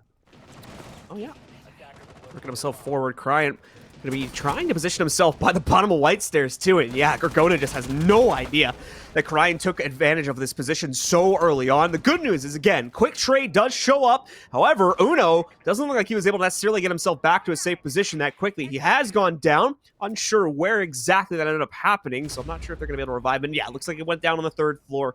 Thankfully, Rogue have not gone for their entries here yet, so Uno will be brought back from the grave, who nearly shut out, though, as he falls back. You can see the Yana trying to contend with that angle, just not able to lock in on Uno's position, so he does make it back to the 2nd floor, where more than likely he's just going to camp out for the rest of the round. As let's be honest, with that HP, it's going to be probably a bad move to do anything aggressive. Yeah, he is a glass cannon at the current moment. That shotgun is going to be a saving grace inside of close quarters. Just has to win out the reaction game or hope that potentially the first few bullets go astray and he's able to lop somebody's head off because of it. Now with Spoit moving his way down red, has a target in the area though, one playing close to mining door and more than likely no moves coming out soon, as that is indeed Uno with that low HP. Kryan as well as Deepak both still on the roof, and that's mostly due to the time still on the clock. They'll have plenty of time to drone things out and then work their way in towards this mid floor. They got a flank drone here for red as Spoit starts to move his way forward. You saw Uno fall off from this wall as well, as he can tell just how much pressure Rogue are applying to this area. They'd much rather try and operate around safer pasture. So Rogue slowing down a little bit here as the intensity of the end of the game probably getting in their face a bit. They just want to make sure they don't make any huge mistakes or walk into any pitfalls, but slowing down to this degree can be a pitfall in and of itself. Only a 4v3 advantage that's very, very reversible by the Heroic roster, especially with the upstairs presence still being established by one of their players here. Sloth and Grizzly are going to be the most capable of taking fights, as we'll see, though. The X-Cars will be held up only temporarily, however, as the Mute Jammer on the other side is dealt with pretty quickly with a well-placed nade. That's going to be able to open up the wall, tear open some of this real estate sitting on the inside of Library, and for the most part, open up the plant area that they need. The problem is, though, Grizzly has still not been cleared out upstairs, so he's got free reign against this. However, Spoit has got a free shot against him. Deepak with another one on Sloth, just leaving Uno alive, and he doesn't stay up for very long either. It's going to be Rogue absolutely running the gauntlet through Heroic here on our final map. They claim it 7-1, and with that, Rogue will be able to stay in contention to qualify for our main event. They will move onward into the lower bracket finals, and they will eliminate Heroic from the running here at Gamers Without Borders 2022. Yes, indeed, a showcase event there on Kafe, only allowing a singular round.